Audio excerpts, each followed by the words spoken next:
안녕하세요. 민소 기자들이 만드는 시사 토크쇼 시사 콜콜입니다. 저는 진행을 맡은 정혜림입니다. 네, 저는 뉴미디어 국장 김동현입니다. 곰곰이 운영자입니다. 네. 안녕하세요. 시사콜콜에서 이슈 잡부를 맡고 있는 조무입니다. 네, 안녕하세요. 정치부 강경훈입니다. 경제부 홍민철입니다. 충격이었다. 안녕하세요. 거의 이 롯데월드 이런 데서 하는 거 아닌가요? 이거? 활기차게 시작을 하면 좋을 것 같아가지고. 활기찼습니다. 사라졌습니다. 환영합니다, 고객님. 예, 그런 분위기로. 네, 반짝반짝. 우리 그 애청자분들께서 댓글에 저희 이름을 아직까지 잘 모르겠다고 이 명찰이라도 좀 달아달라 이렇게 하시는 분들이 계시던데 어떻게 생각하세요, 명찰? 달아야죠. 답니까? 그죠? 달라고 하면 또 이제 달아야죠. 그러면 저희 주문을 해보도록. 어디서 예쁘게 제작해 오는 걸로 해보겠습니다. 뭔가 앞에 이슈 잡부 이런 거 이제 해주시나요? 해야죠. 머리띠로 하나요? 미치겠네. 아니, 여기 안 보여서. 아니, 가슴에 달면 되지. 가슴에. 이게 안 보이지 않나요? 가슴 보이나요? 머리띠 뭐야? 머리띠로? 너만 머리띠 하자. 한 번만. 네, 저희가 이름을 잘 또 아실 수 있게 좀 이쁘게 머리띠 같은 거 말고, 네, 정상적으로 잘 준비를 해보겠습니다. 또 오늘 이제 일부를 좀 시작해 볼 텐데요. 오늘 대선 후보들 이야기를 좀 해볼까요? 네. 예, 민주당 이재명 후보가 최종 후보로 선출이 됐죠? 됐죠. 예, 네네. 선출이 됐습니다. 압도적인 그 지지를 받고 그 후보로 선출이 됐고요. 네. 최종 득표율을 보면 89.77%. 오, 요게 이제 보니까 87년 민주당 계열, 그러니까 87년 이후에 민주당 계열에서는 대선 후보 경선 중에서 가장 높은 득표율이라고 하고, 그거 아마 국힘 합쳐도 그러지 않을까? 보수세 합쳐도 89.77이면. 그리고 흔치는 않죠. 네, 흔치는 않죠. 그리고 지역별로 봐도 거의 이분한 지지를 받았습니다. 충청권, 영남권, 호남권 이렇게 하나, 둘, 세 개에다가 네. 수도권, 강원, 제주 해가지고 이제 4개 권역으로 됐거든요. 근데 제일 낮은 게 충청권이 이제 88.15%예요. 야, 거기에서도 이제 압도적인 지지를 받아가지고 후보로 선출이 됐고, 이제 두 후보가 더 있었죠. 김동연 네. 후보하고 김경수 후보가 있었는데, 김동연 후보는 이제 종합하면 6.87%, 김경수 후보는 3.36%. 네. 충청권이 낮았던 이유가 어쨌든 김동연이 충청 출신이니까 이제 그런 향이 있었을 텐데 이때 유세하는 거 들었어요? 김동연 후보요? 아니요, 그때 당시. 들었죠. 네. 그 충청이 이제 그 김동연 충청의 아들. 그리고 그 이재명이 이제 충청의 사위. 자, 그래서 김경수가 할 게 없잖아요. 김경수는 이제 영남의 아들이고 호남의 사위이기 때문에 뭐라고 했느냐. 뭐예요? 제가 충청도에 친구가 많다. 충청의 친구. 이재명이랑 등등 다 빵 터져가지고 거의 개그캐가 됐어요. 김경수 후보가. 그거 말고도 뭐 연호해 주십시오 이것도 있고. 보셨어요? 아니요, 못 봤어요. 이거는 이제 뭐 이런 대한민국을 만들 사람 누굽니까? 이랬더니 이제 김경수 이러다가 뒤에서 또 이재명 나오고 이렇게 나오는 거예요. 그래서 이재명 후보도 잘할 수 있습니다. 김동연 후보도 잘할 수 있습니다. 하지만 지금은 제 연설 시간입니까? 김경수를 외쳐주십시오. 솔직하다. 정말 계속 그 각 유세마다 하나하나의 개그를 선보이는 이제 매력 있네요. 그걸로 마무리를 하셨던. 득표보다는 좀 그런 뭐 웃음을 중심으로 유세를 한 게 아닌가. 돌려가기. 내용은 좋았습니다. 내용은 다 좋았어요. 이렇게 훈훈했죠. 분위기가 네. 훈훈했는데 조금 이제 슴슴하죠.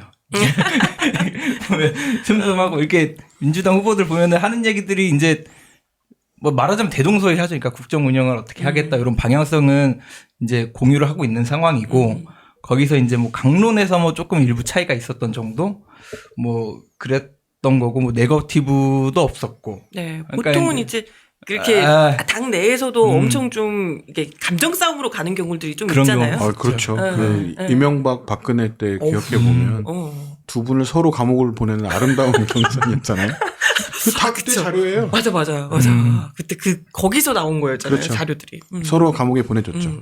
치열해지면 이제 그런 것들이 이제 튀어나오고 지난 대선에도 사실은 뭐 이낙연 쪽에서 굉장히 강하게 네거티브를 걸었었죠. 그렇죠. 그거는 검찰발이어서 굉장히 문제가 됐었죠. 맞아요. 그런 흠집내기 했던 것과는 이제 사뭇 다른 분위기. 그러니까 이제 연출이 됐었고, 그래서 이제 이재명 후보가 그거를 했죠. 수락연설을 네. 쭉 했는데, 그때 뭐 보도도 제일 많이 된 게 이제 통합을 14번 막 얘기했다. 그러니까 뭐 이거 연설문 뜨면 이제 컨트롤 F 해가지고 제일 많이 뜬 거 뭐냐 이렇게 기자들이 검색하는 게 일이니까. 기자는 그렇게 하죠. 그럼 단어가 이제 몇 번 나오고 몇 뭐 번 이런, 나왔다. 이게 제일 많이 한 게 통합이었다. 뭐 그런 거고. 뭐 한 대목 읽어보면 공존과 소통의 가치를 복원하고 대화와 타협의 문화를 되살리는 것이 내란이 파괴한 민주주의를 복원하는 지름길이라고 얘기를 했고 그 이후의 행보도 말하자면 통합 행보로 이제 이어졌습니다. 오늘 이제 국립현충원 찾아갔는데 거기서 이제 이승만, 박정희 전 대통령 포함한 이제 전직 대통령 묘역을 참배를 했습니다. 이건 처음은 아니고 지난 대선에서도 이승만, 네. 박정희 묘역 찾아가서 통합정부 약속했다 뭐 이런 얘기들이. 이건 봤어요? 뉴스? 왜요? 그러니까 이걸 딱 떼가지고 이승만, 박정희 찾은 이재명. 그렇게 많이 나왔죠. 아하. 이거 현충원 간 건데 어. 참 묘하게 어. 중앙에 포함해서 그러니까 다 간 거죠. 다 간 거고. 겸사겸사 이제 거기 가서 현충원을 가면서 이제 그런 그쵸. 전직 대통령들을 다 만나본 건데. 근데 이제 발언도 그러니까 통합을 계속 강조를 합니다. 그러니까 통합의 필요성과 가치가 어느 때보다 높은 시기라는 생각이 든다. 그러니까 그런 메시지를 내려고 하는 것도 이제 사실이고 이재명 후보가. 네. 근데 이제 명확히 한 거는 내란 세력의 단죄는 이제 그것과는 별개다라는 입장은 이제 명확히 밝히고 있습니다. 네. 그러니까 정치 보복이랑 그 내란 세력을 단죄하는 것은 다른 것이다. 이 정치 보복의 차원에서 하는 것이 아니다. 그런 것들을 이제 확실히 선을 긋고 있는 상황이고. 네. 그다음에 뭐 또 하나의 키워드, 그러니까 이재명 후보를 생각하면 가장 먼저 떠오르는 키워드 중에 하나가 이제 실용주의가 됐죠. 네. 그래서 이제 이것도 그러니까 이념보다 잘 먹고 잘 사는 것이 중요하고 그 과정에서 이념이 뭐가 중요하겠냐? 좋은 정책 있으면 다 하는 거지. 뭐 이렇게 얘기를 해서 이제 실용주의를 강조를 하고 있고 이제 후보가 이제 결정이 됐으니까 이제 그 세를 좀 규합해가지고 민주당도 이제 본선을 준비하지 않을까. 그렇죠. 그러니까 이재명 후보가 이제 걸어온 길을 보면 이념적이다라고 느끼는 사람들이 있는 거잖아요. 그러니까 기본 사회 뭐 이런 것들을 많이 주창했었기 때문에. 근데 역설적이게 기본 소득이나 기본 사회는 그렇게 이념적이진 않거든요. 그거 자체가. 네, 그게 뭐 사회주의다 얘기하는데 사실은 사회주의 진영에서 나온 개념이 아니었죠. 그러니까 그런 걸로 보면 어떤 이재명 후보가 예전부터 아주 이념적인 사람은 아니에요. 원래. 근데 이제 그 어떤 투사적 이미지가 존재하기 때문에 그렇죠. 이제 그런 이미지를 좀 탈피하고 싶은 이런 생각인 것 같고 또 하나는 아마 지금 중도층이 이제 이재명에 대한 지지가 있는 상황이잖아요. 이거를 좀 굳혀가려는 듯한 느낌이 좀 듭니다. 그러니까 이 세 번의 민주정부가 탄생하는 과정에서 이제 공식들이 좀 있거든요. 그러니까 문재인 대통령은 사실 그냥 이기는 선거였고요. 나중에 이따가 설명을 하겠지만 그런 거였고 대표적으로 이제 딱 뒤집은 선거를 보면 김대중 대통령 같은 경우에 이거랑 좀 비슷한 느낌이었어요. 그러니까 의심을 많이 받고 있었고 불안을 많이 받고 있었고 이념적이지 않냐. 그 전에 빨갱이네, 공산주의자 뭐 맞아요. 이런 걸 워낙에 많이 당했던 사람이기 때문에 97년 대선 전인 92년 대선 때부터 그런 행보를 시작해서 97년 오면 안정됨 뭐 이런 것들을 강조를 합니다. 그것은 자기가 하고 싶은 게 이제 분명히 있기도 했지만 또 하나는 그것이 낳는 또 다른 측면을 좀 상쇄시키기 위해서 그런 것도 있었고 또 하나는 이제 김종필하고 손을 잡으면서 뭐 또 약간 이제 너무 자신의 색을 드러내는 것은 좋지 않은 전략이었다고 해서 그때 좋은 캠페인이었다고 보통 평가를 받는 편이에요. 준비된 대통령 이런 표현을 쓰는 게. 그러니까 생각해보면 지금 이재명이 많이 쓰는 표현이죠. 준비된 그러네요. 대통령. 네.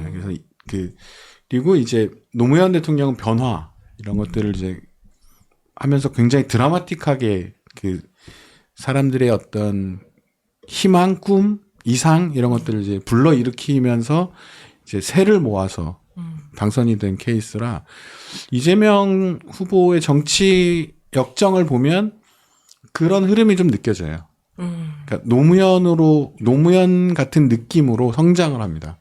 네. 굉장히 저돌적이고 네. 새로운 사회에 대한 희망을 많이 얘기하고 그렇게 하면서 저기 어디 변방에서 쫙 끌어올라오는 사실 노무현도 이제 지역 정치 타파, 지역주의 타파를 외치면서 계속 험지 출마를 하면서 어쨌든 중앙 무대에서 많이 활동한 사람은 아니었거든요.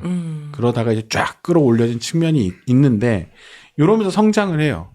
근데 덩치가 커지면서는 최근에 들어와서는 DJ와 좀 비슷한 결로 자신의 이미지 메이킹을 하는 거 아닌가 이런 생각이 좀 듭니다. 근데 물론 이제 뭐 이미지 메이킹도 있을 수 있겠지만 진짜 좀 뭐 목숨의 위협을 받고 막 이런 이게 일들은 비슷하죠. 본인이 뭐 어떻게 하려고 한 네. 건 또 아닌데 그렇게 된 비슷하죠. 거잖아요.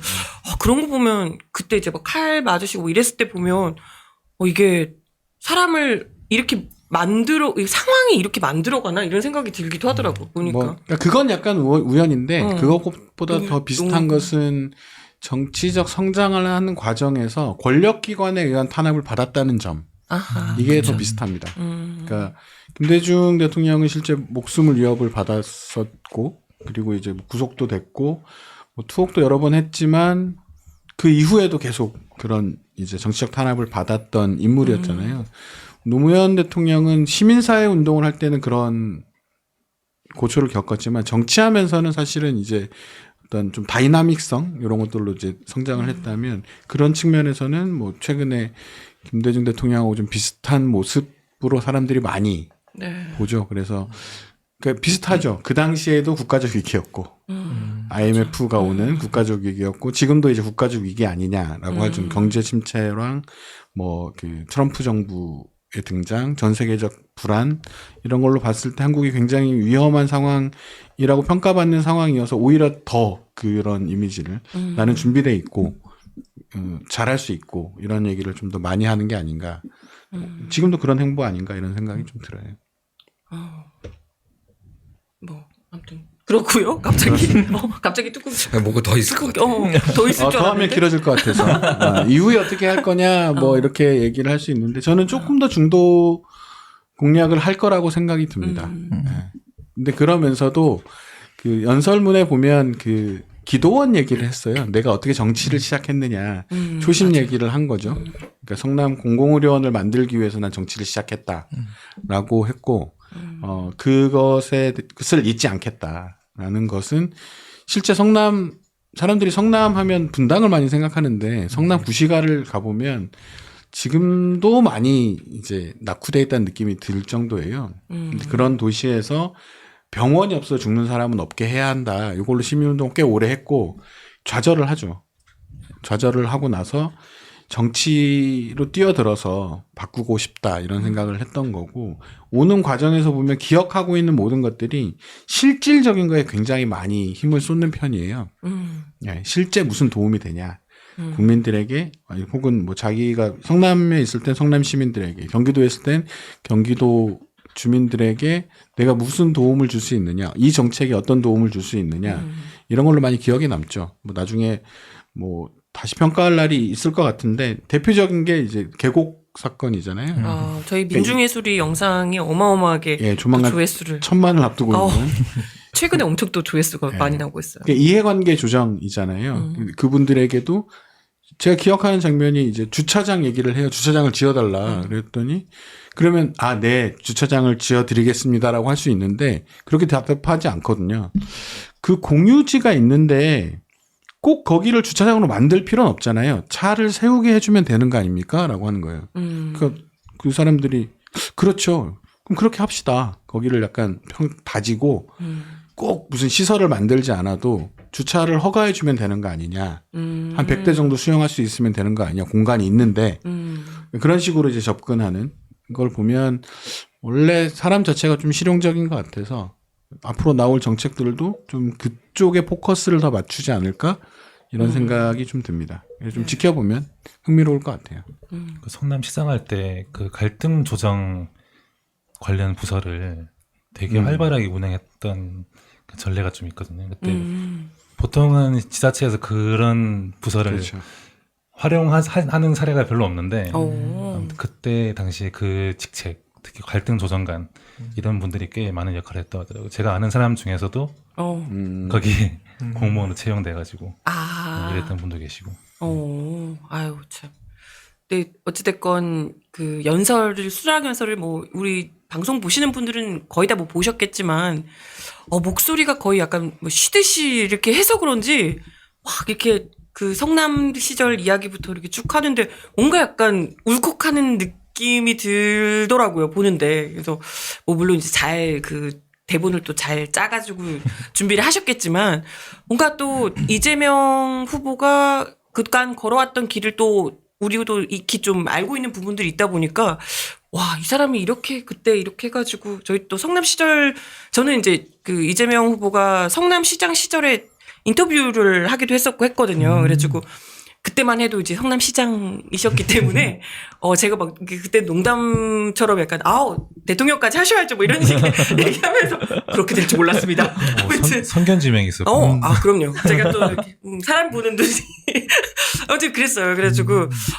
그때 시절의 모습도 또 이제 뭐 기억이 나면서 뭐 아유 저만 그렇게 했습니까? 많은 분들이 또 그러셨겠지만 보는데 왠지 좀 이렇게 마음을 건드리는 이런 게 또 있더라고요. 이렇게 보면서 괜히 대단하다 이러면서 봤던 기억이 나요. 뭐 다른 분들도 뭐 후보 수락 연설 뭐 그러셨겠죠? 잘 보셨겠죠?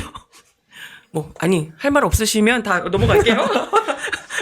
다들 뭐 얼른 빨리 넘어가라는 듯한 그만하고 넘어가자 이러시는 것 같아서 아니 뭐 민주당은 사실 이변이 없는 그 케이스였기 때문에 그래서 뭐 압도적인 지지율로 이제 출마를 이제 하셨고 선출이 최종적으로 되셨습니다. 근데 이제 다른 편 이야기를 좀 해볼 수가 있을 것 같은데요. 지금 뭐 한덕수 대행이 출마하는 게 거의 기정사실화가 된 거죠?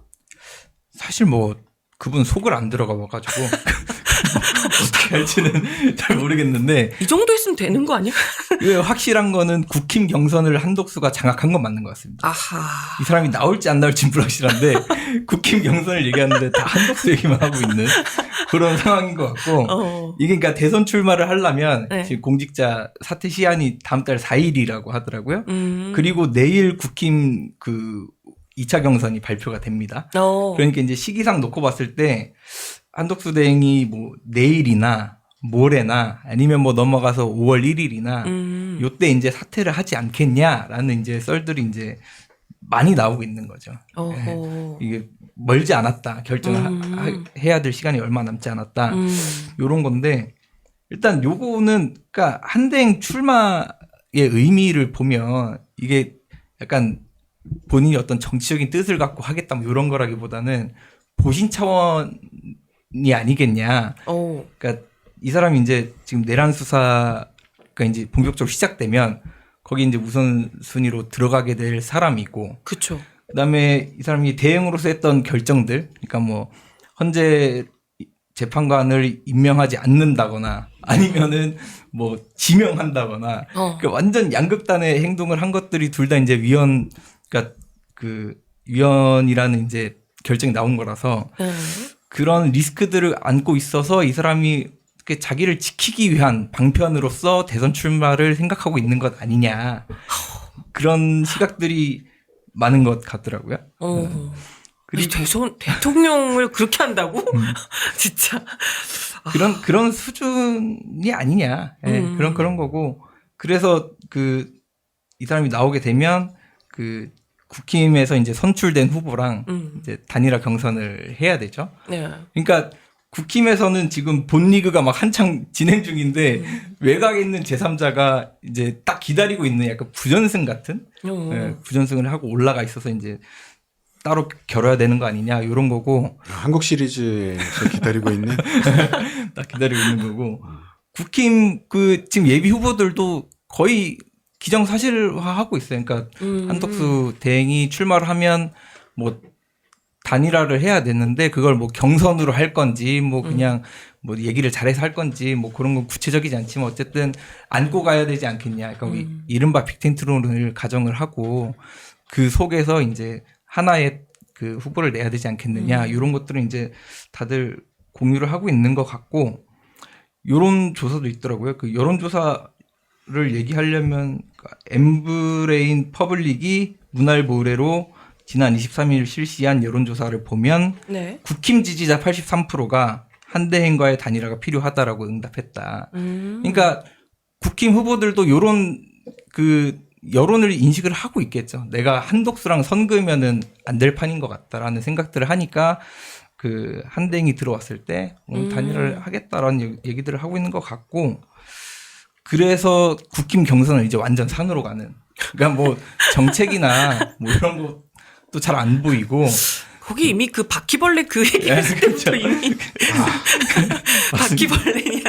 대한민국 정치사에 진짜 길이 남을. 아. 1차 토론에서 어. 다시 태어난다면 바퀴벌레로 태어나겠습니까? 자동차 바퀴로 태어나겠습니까? 이거를 물어봤어요. 아니 근데 그게 어떤 함의가 있었던 거예요? 그 질문을 왜 한 거야? 그걸 분석할 필요도 없을 것 네, 같아요. 없어요. 그냥 한 거야. 아무 그거랑 이유 없이? 청년 이미지를 결합한 거거든요. 청년 MC가 나와서 네, 청년 MC가 물어봤어요. 나와서 하는 재미있는 질문. 청년이 그런 걸 하지 않을 것 같은데? 하지 않을 뿐더러 청년이라는 이름을 초딩도 안할 거기다 것 같은데? 썼다는 것 자체가 청년에게 모욕이죠. 모욕. 약간 SNL 그 밸런스 게임 이런 걸 따라한 것 같기도 한데 밸런스 게임을 이렇게 그건 재밌게 한다고? SNL을 모욕하는 거죠. SNL은 그런 내용이 있죠. 이게 진짜 곤란한 정치적으로 맞아, 맞아. 의미가 있지만 곤란한 질문을 하는 음. 건데 이거는 아무런 연관성이 없는 그게 네. 뭐 아니 뭘 빗대서라거나 이런 것도 아니고 그냥 그렇죠. 이런 상황 난데없이. 그 얘기 듣고 대체 내가 모르는 뭔가 있나? 바퀴벌레로 태어나시겠습니까? 아니면 자동차 바퀴. 왜? 뭘로 태어나시겠습니까? 고민이 있어요. 난 아이, 답이 있어. 난 그거에 대한 답이 있어. 뭐요? 그 생은 패스. 그러니까 아니 안 태어나겠어. 그래서 홍준표는 중간을 선택했죠. 아, 근데 그 이후로도 계속 그러고 있잖아요. 그게 지금 1차 토론에서 그런 짓을 했고. 짓을 2차, 했고. 2차 토론, 이제 4자 토론이 또 있었어요. 그러니까 김문수, 한동훈, 안철수, 홍준표 이렇게 지금 네.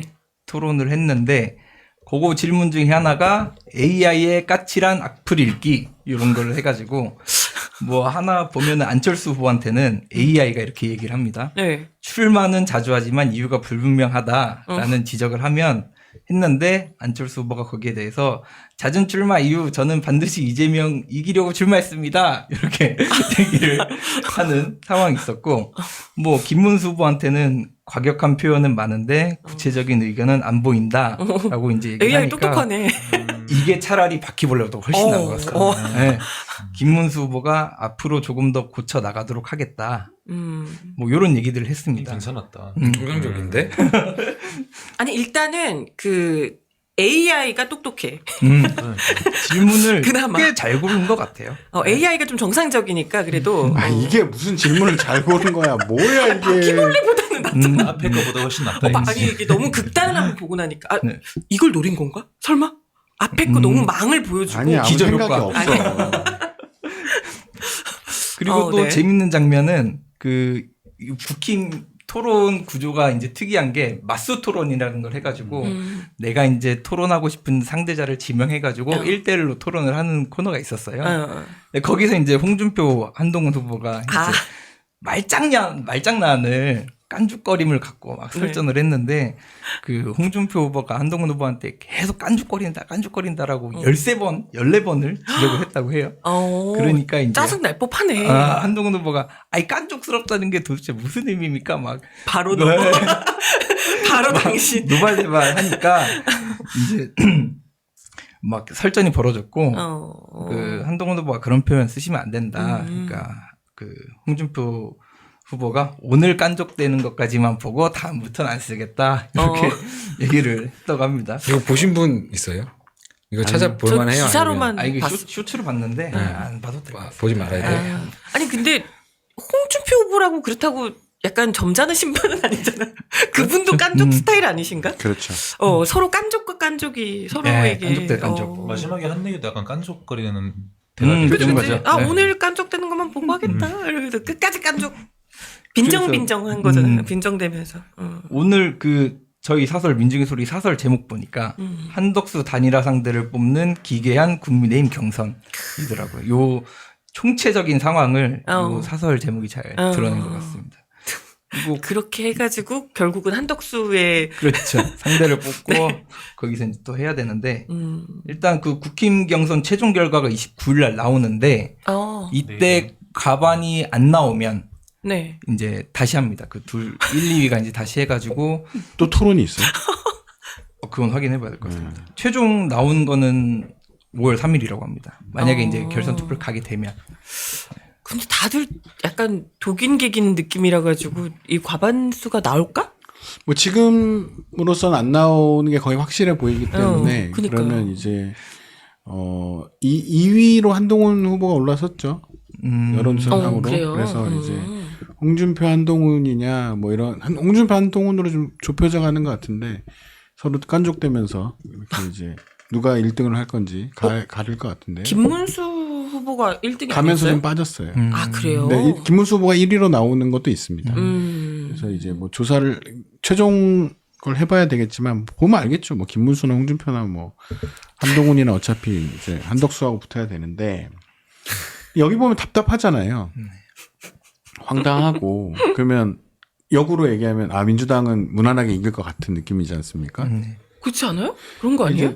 5대0 아니에요? 그렇죠. 이제 지금 여론조사 보면 이재명 후보가 이제 50% 언저리에서 왔다 갔다 하고, 그러니까 이게 후보로, 그러니까 그러니까 대선에 들어가기 전에 이 정도의 지지율을 갖는 건 쉽지 않거든요. 도저히 맞설 후보가 없고 다른 후보들하고 이제 20% 이상 그 격차가 발생하고 있는데 사람들 중에는 좀 불안한 감정도 좀 생기는 것 같아요. 뭔가 찝찝하다. 네.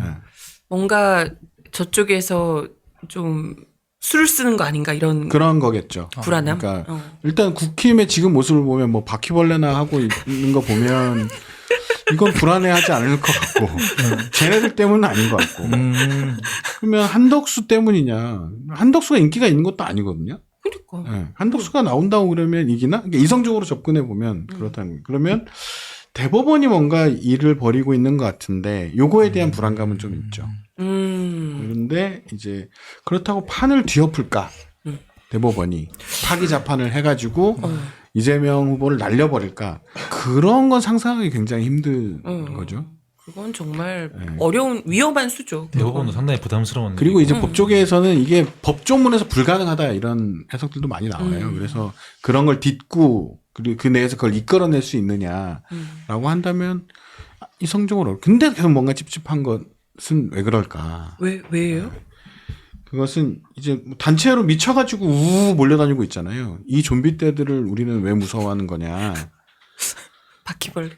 이런 느낌이 있는 거죠. 내란이 벌어졌기 때문입니다.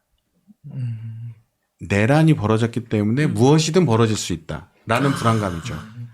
맞아. 그렇죠. 맞아. 우리도 그런 얘기 많이 했잖아요. 이건 상식적으로 안 되는 거예요. 근데 상식적으로 안 됐잖아요. 이때까지. 그렇죠. 이 얘기를 여러 번 했거든요. 그러니까 뭐 요지는 저쪽 그 보수 진영에서 이른바 상식적인 짓을 하는 게 굉장히 이상해 보이는 상황. 그러니까 최근에 가장 상식적 행동을 한 사람이 최상목이에요. 놀랍게도. 미국에 가서 저희 정치 상황이 이렇고 정치 일정이 이렇기 때문에 협상은 그때 어차피 관세가 유예가 된 상태니까 그때부터 본격적인 협상을 하고 지금 실무 협상에 들어갑시다. 오, 저런 얘기를 하러 갔단 말이야? 이게 상식적이잖아요. 굉장히 사람들이 이상하게 봤죠. 제가 갑자기 제정신인가? 그 얘기는 거기 있는 사람들이 다 제정신이 아니라는 거예요. 그러니까 이것이 이제 불안감의 어떤 시초 같은 불안감의 어떤 느낌이긴 한데 이게 근거가 없는 느낌은 아닙니다. 그냥 불안한 게 아니라 네, 사람들이 근거가 본능적으로 있다? 느끼는 것 같은데 근거는 있죠. 이게 8년 전과 지금의 선거가 다른 점이 분명하게 있기 때문이죠. 똑같이 어쨌건 대통령이 탄핵되고 나서 네. 하는 선거임에도 불구하고 네. 뭐가 어떤 게 달라요? 그러니까 그 당시에 문재인에 대한 지지보다 지금의 이재명에 대한 지지가 더 높거든요. 여론조사에서 여론조사에서. 근데도 사람들이 불안하잖아요. 다른 게 있습니다. 뭐가요? 그때는 보수 진영이 이제 분열이 됐고요. 지금은 단일 대우를 유지하고 있어요. 아. 이게 가장 큰 차이입니다. 헛소리를 할지언정 그렇죠. 걔네들이 똘똘 뭉쳐있다. 네. 어허. 근데 그것만으로는 이길 수가 없어요. 그거 거기 하나의 당이라고 해서 이길 수 있는 건 아닙니다. 근데 이거를 이제 한국 보수 정치를 설명할 때 많이 쓰는 개념이 지배연합이라는 거거든요. 네, 지배연합. 예, 이게 뭐냐면 한국 보수 세력이 딱 하나의 균일한, 단일한 어떤 세력, 이게 아니라, 그러니까 지배층 엘리트 블록들의 연합이라는 거예요. 그들이 이제 뭐 대략 뭐 보수 정치인, 그러니까 보수 정치 엘리트, 국힘이 되겠죠. 네. 그리고 재벌이 또 다른 한 축이고, 그다음 보수 언론, 조중동으로 이제 대표되는 보수 언론, 그리고 사실 한국 보수 정치에서 미국의 의견은 꽤 중요한 편입니다. 네. 한미동맹을 굉장히 강조하기 때문에 강요하죠. 뭐. 그리고 이제 권력기관이 또 다른 한 축을 이루고 있고, 그다음 관료 엘리트층이 한 축을 이룹니다. 이 정도가 이제 군부도 이제 권력기관에 들어가니까 군부에서부터 시작이 된 거죠. 군부를 중심으로 이들을 이제 종으로 세웠다가 지금은 이제 횡으로 연합을 이루어서 권력을 이제 만들어냅니다. 이들의 법원이라는 애들. 그쵸. 검찰, 법원 뭐 이런 곳이 이제 권력기관이니까. 그러니까 이들이 이제 퉁쳐서 사람들은 기득권 세력, 기득권 카르텔 이렇게 얘기하지만 이들이 정권을 혹은 권력을 잡을 때는 이들의 이해관계를 잘 조율할 수 있는 혹은 조율할 수 있을 것으로 생각되는 사람을 정점으로 연합을 이루는 형태가 돼요. 이렇게 보통 해설을 많이 합니다. 그래서 이제 자신들의 기득권을 서로 상부상조해가지고 서로 잘 지켜준다 이런 거죠. 그래서 이게 지난번 대선 보면 국힘이 이기기 어려워 보이는데 라는 느낌이 있었는데 인물도 없고 근데 윤석열이라는 인물을 내세워서 이 연합을 다시 만들어낸 것이다 라고 평가가 되는 편이에요. 물론 결과는 이제 재앙으로 돌아왔습니다. 그래서 정권이 만약에 넘어갈 때는 이 지배연합에 균열이 생길 때 깨졌을 때 정권이 무너지거나 정권을 넘겨주게 된다. 이렇게 이제 보통 해석을 많이 하거든요. 왜냐하면 한국에 굉장히 오랜 시간 동안 보수 세력이 지배를 하고 있었고 이것을 긴 시계열로 본다면 지금은 정권이 왔다 갔다 하는 것처럼 보이지만 긴 시계열로 본다면 얘네들 입장에서는 정권을 빼앗겼다가 되찾아오고 빼앗겼다가 되찾아오고 이렇게도 해석할 수 있거든요. 그러면 이제 지배연합이 균열이 생길 때가 어떨 때냐. 대표적으로 8년 전 탄핵입니다. 이게 어떻게 시작됐냐면 이 탄핵이 시작되기 전에 처음 나온 보도가 조선일보 보도예요. 오. 조선일보가 긁습니다. 청와대를 긁어요. 우리가 알고 있는 게 있다. 이런 식으로. 네. 이게 왜 했냐면 의견이 안 맞았어요. 청와대하고 조선일보가. 어허. 인사나 이런 문제에서 의견이 안 맞기 시작합니다. 그 정권 만들 땐 같이 만들었는데 흐르면서 뭔가 안 맞는 거예요. 그때 이제 최순실이 이제 거론이 되기 시작했고 이제 조선일보가 다 보도하진 않고 조선일보는 다시 화해를 하는데 이 균열은 계속 커져가죠. 커져가고 결국에 이제 이 탄핵 국면으로 접어들었을 때 조선일보는 턴을 하죠. 탄핵으로 이제 넘어갑니다. 네. 그러니까 이게 굉장히 중요해요. 이 과정에서 권력기관이 튀어나왔죠. 검찰. 검찰이 물어뜯기 시작합니다. 원래 권력이 바뀔 때쯤에 검찰은 권력을 갈아탄다. 이렇게 설명도 하지만 이 당시에는 권력의 정점이었던 이제 박근혜 주변을 이제 검찰이 물어뜯으면서 자신이 정치 권력화돼요. 검찰 스스로가 세력화하기 시작합니다. 그러니까 이게 이 지배 엘리트 블록 안에서 이렇게 주도하는 세력들이 약간씩 바뀌는 거죠. 이 정점이 이제 윤석열이 있었던 것이고, 이제 윤석열이 뭐 박은정 의원이나 이런 사람들 얘기를 들어보면 예전에 그 윤석열이 무슨 조사를 받고 오거나 이러면 검사들이 쫙 서가지고 연호를 했다잖아요. 조폭처럼. 네, 그러니까 그게 그들이 정치 세력화하고 있었던 과정이었다라고 보면 될 것 같고, 이게 탄핵을 겪으면서 재벌이 깨갱합니다. 그랬죠. 그렇죠. 그리고 한국이 시끄러워지면 미국은 발을 뺍니다. 누구 편을 잘 안 들어요. 이기는 사람 우리 편? 뭐 이렇게 되고. 이렇게 되니까 이제 전체 지배력을 잃으면서 붕괴하게 되고 그 붕괴의 결과가 그 당이 분열하는 것으로 나타났죠. 네, 바른정당으로 나가게 되고 이제 그들이 나눠진 상태에서 선거를 치르니까 그리고 여기에 중도층을 어느 정도 묶고 있었던 안철수라는 존재가 이제 이제 문재인의 손을 잡으면서 낙승을 하게 되는 이런 결과가 됐다. 그러니까 그 당시 그냥 이기는 선거였어요. 네, 사람들의 마음도 편안했어요. 그렇죠. 아니 근데 그때 이런 불안감이 있지 않았어요. 그때는 그냥 우리가 박근혜를 탄핵시켰으니까 당연히 이겨야지 이렇게 생각을 했었는데 그게 아니었구나. 그렇죠. 그게 네. 당연한 결과가 뭐였냐면 그들이 균열됐다는 거예요. 탄핵의 시초도 균열되기 시작했었고 탄핵 결과로는 분열로 나타났기 때문에 사분 오열됐다고 봐야죠. 그리고 검찰은 자기 세력을 키우고 있었던 것이고 그리고 5년 뒤에 돌아와서 검찰이 나서서 다시 연합을 쫙 구성한 거죠. 조선일보도 땡기고 뭐 재벌도 땡기고 다 땡겨서 이제 연합을 구성해서 했는데 이해관계 조율이 안 되는 사람이었던 거죠. 이 사람은 그냥 사고를 쳐버린 거예요. 미쳤나? 이렇게 된 건데 잠시 그래서 모두가 미쳤나? 를 한 거죠. 이 지배연합도. 근데 8년 전에 우리가 분열해서 망했다. 이들이 국민의힘부터 이 한 단일 대우를 유지하고 있는 상태예요. 서로 막 온갖 디스전을 하고 아무 내용도 없지만 그냥 모여 있는 거예요. 뭉치면 산다. 학습을 했군요, 걔네들. 근데 여기에 다른 것들이 조응하기 시작한 거 아닌가. 그러니까 원래 조선일보도 처음에 왔다 갔다 하다가 지금도 왔다 갔다 하거든요. 근데 어쨌든 응원을 해줍니다. 흩어지진 말아야 된다는 시그널을 계속 보내죠. 아니 근데 아까 윤석열이 사고 친 걸 다 처음에는 어찌됐건 미쳤나 했다는 거잖아요. 근데 그렇죠.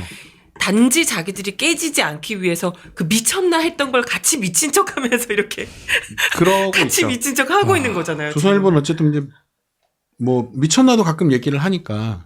아니 근데 뭐 같이 그 안에서는 뭐 이건 뭐 탄핵할 필요까지는 없었다 이러면서 이제 같이 미친 짓 하는 거잖아요. 그렇죠. 윤석열을 편들면서. 근데 뭐 윤석열을 이제 내치자는 주장도 했다가 또 말기도 했다가 이렇게 왔다 갔다 하는 거는 어쨌든 어떻게든 잘 구슬려서 이제 하나로 뭉치게 하고 싶어 하는 것 같고.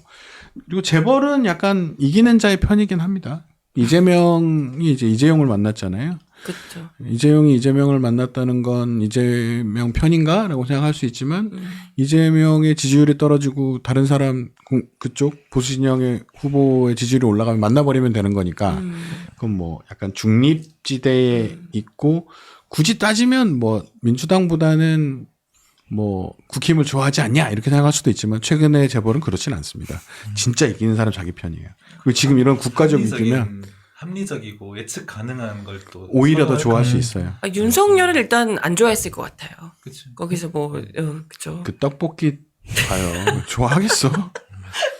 그죠. 술 엄청 먹였다는 이런 얘기도. 그렇죠. 그리고 이제 이렇게 되면 남는 건 권력기관인데 검찰은 묘합니다.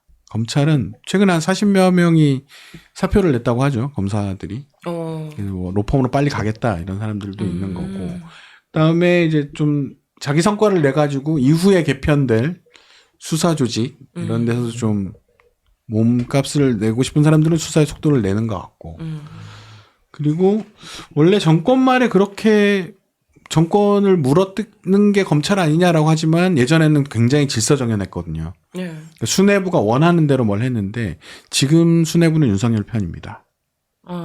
그렇잖아요. 심우정이. 그런 걸로 보면 검찰이 어떤 단일 대오로서의 힘 이것을 발휘하기는 좀 어려운 것 같다. 그냥 수뇌부가 윤석열 편이긴 하다.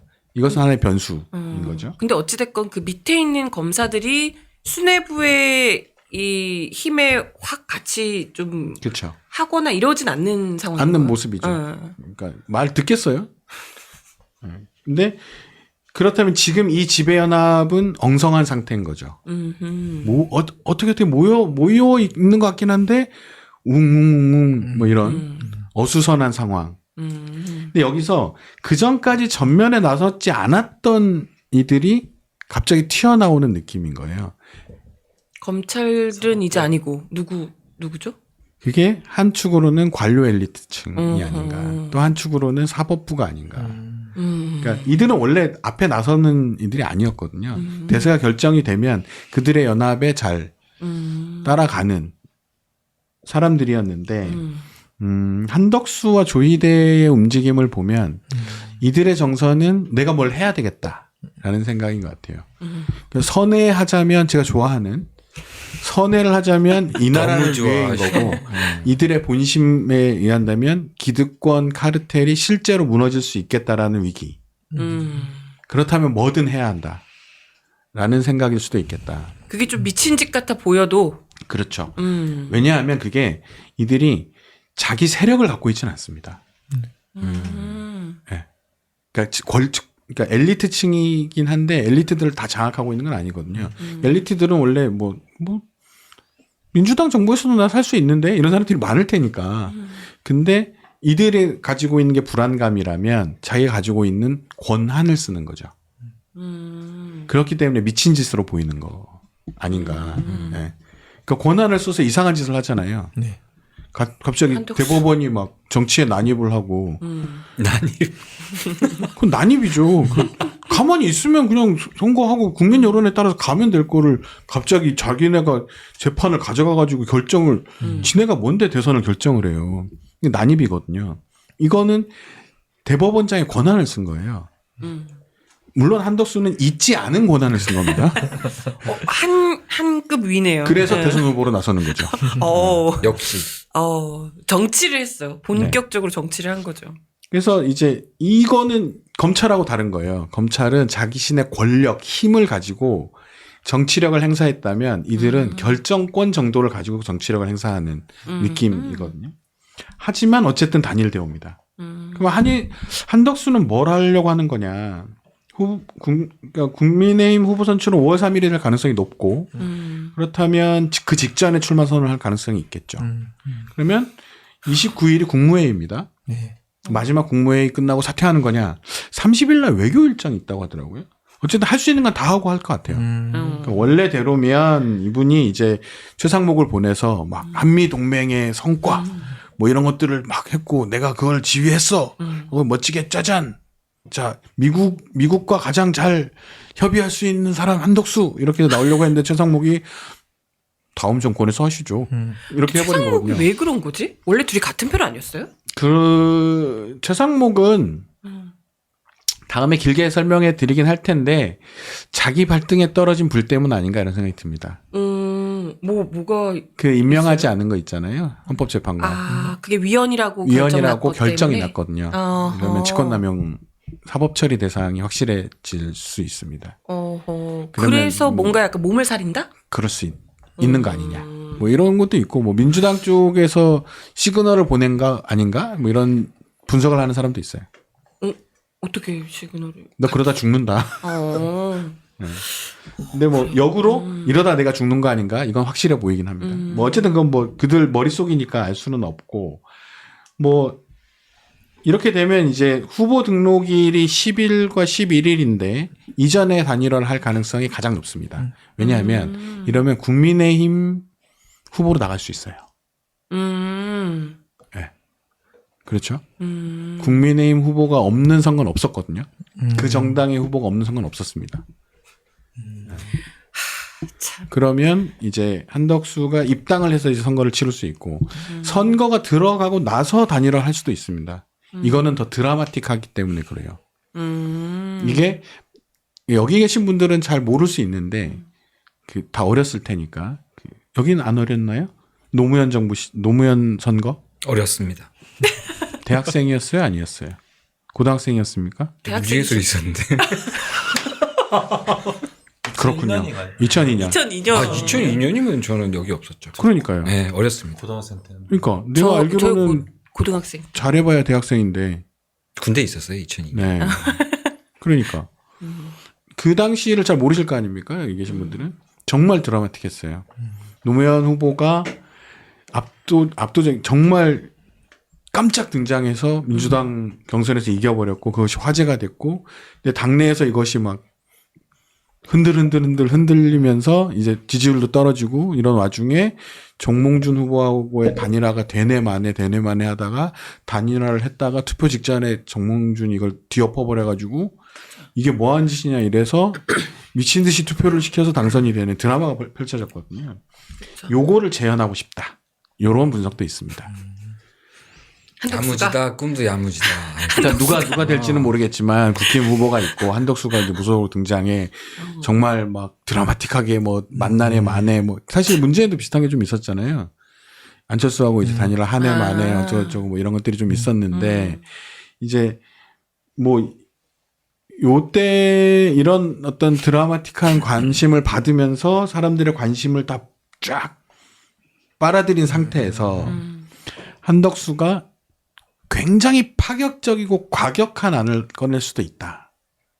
어떤? 예를 들어 임기 1년만 하겠다.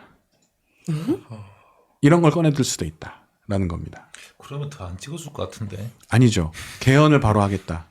개헌을 한다고요? 네. 그러니까 지방선거 때 대선을 같이 치르겠다. 저 어마어마한 양보죠. 지금 한동훈이 내세운 게 자기 3년만 그쵸, 하겠다는 한동훈이. 거잖아요. 그래서 그 총선하고 맞춰서 대선을 치르겠다. 이런 건데 한덕수가 만약에 3년 받고 1년 이렇게 레이스를 할 수 있다는 거죠. 사람들의 관심은 거기로 쫙 쏠릴 수 있죠.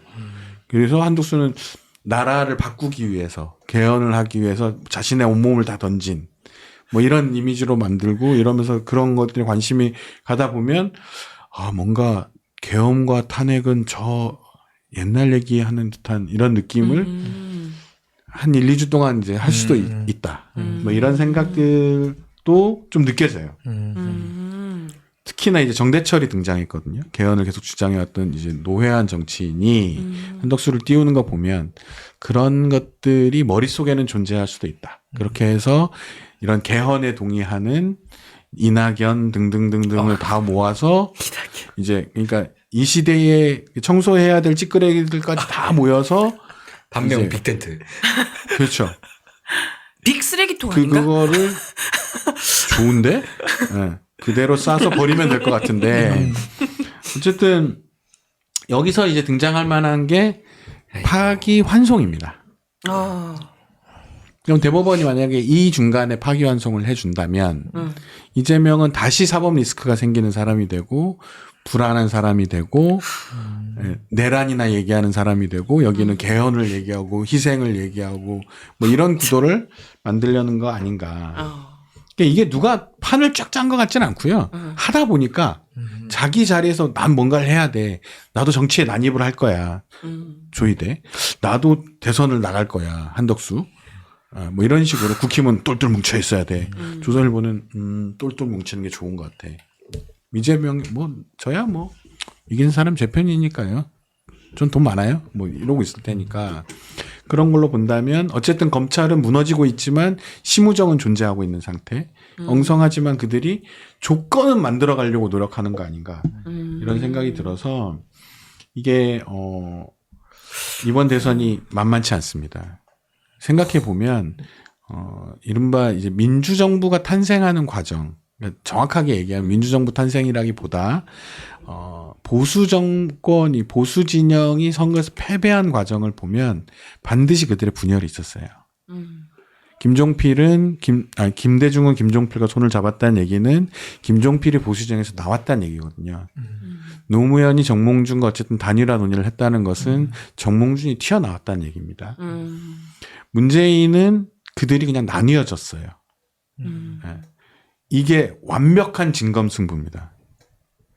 저들이 어쨌든 하나의 지배연합을 구성하려고 노력하는 과정에서 어떻게든지 흩어지지 않은 상태로 맞닥뜨린 선거예요.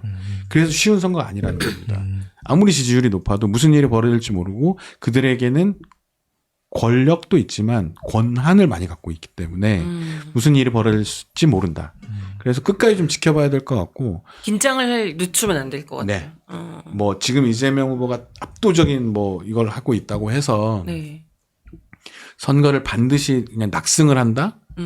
그러기에는 한 달이라는 시간은 깁니다. 무슨 일이 벌어질지 모르고 저는 그렇기 때문에 이른바 내란을 종식시키겠다는 그러니까 저는 이게 내란의 연속이라고 보는 편이에요. 그렇기 때문에 내란이라는 것이 왜 발생했느냐. 윤석열이라는 미친 자의 미친 짓이었느냐. 근데 그 기반에 그 근저에 뭐가 있냐. 그 근저에는 이 기득권 세력이 이대로 무너질 수도 있다는 불안. 근데 그것이 자신의 권한을 대통령은 자신이 쓸 수 있는 가장 강력한 권한을 쓴 거잖아요. 한덕수는 자기한테 있지 않지만 강력한 권한을 쓴 거고 조희대는 자기가 쓸 수 있는 최고의 권한을 쓴 거거든요. 그렇다면 이런 식으로 네가 할 수 있는 게 뭐가 있어? 저는 즉시 항고를 하지 않겠습니다. 오 좋은데? 뭐 이런 식으로 이제 각자 쓸 수 있는 걸 다 쓴다면 어떤 일이 벌어질지 모르게 된다는 거예요. 그렇기 때문에 내란은 계속되고 있다. 중요한 것은 내란을 종식시키고자 하는 계엄 12월 3일 날 여의도 앞에 모였던 그 사람들이 전 국민들이 이제 모여든 거잖아요. 이 힘을 계속 유지해야 된다.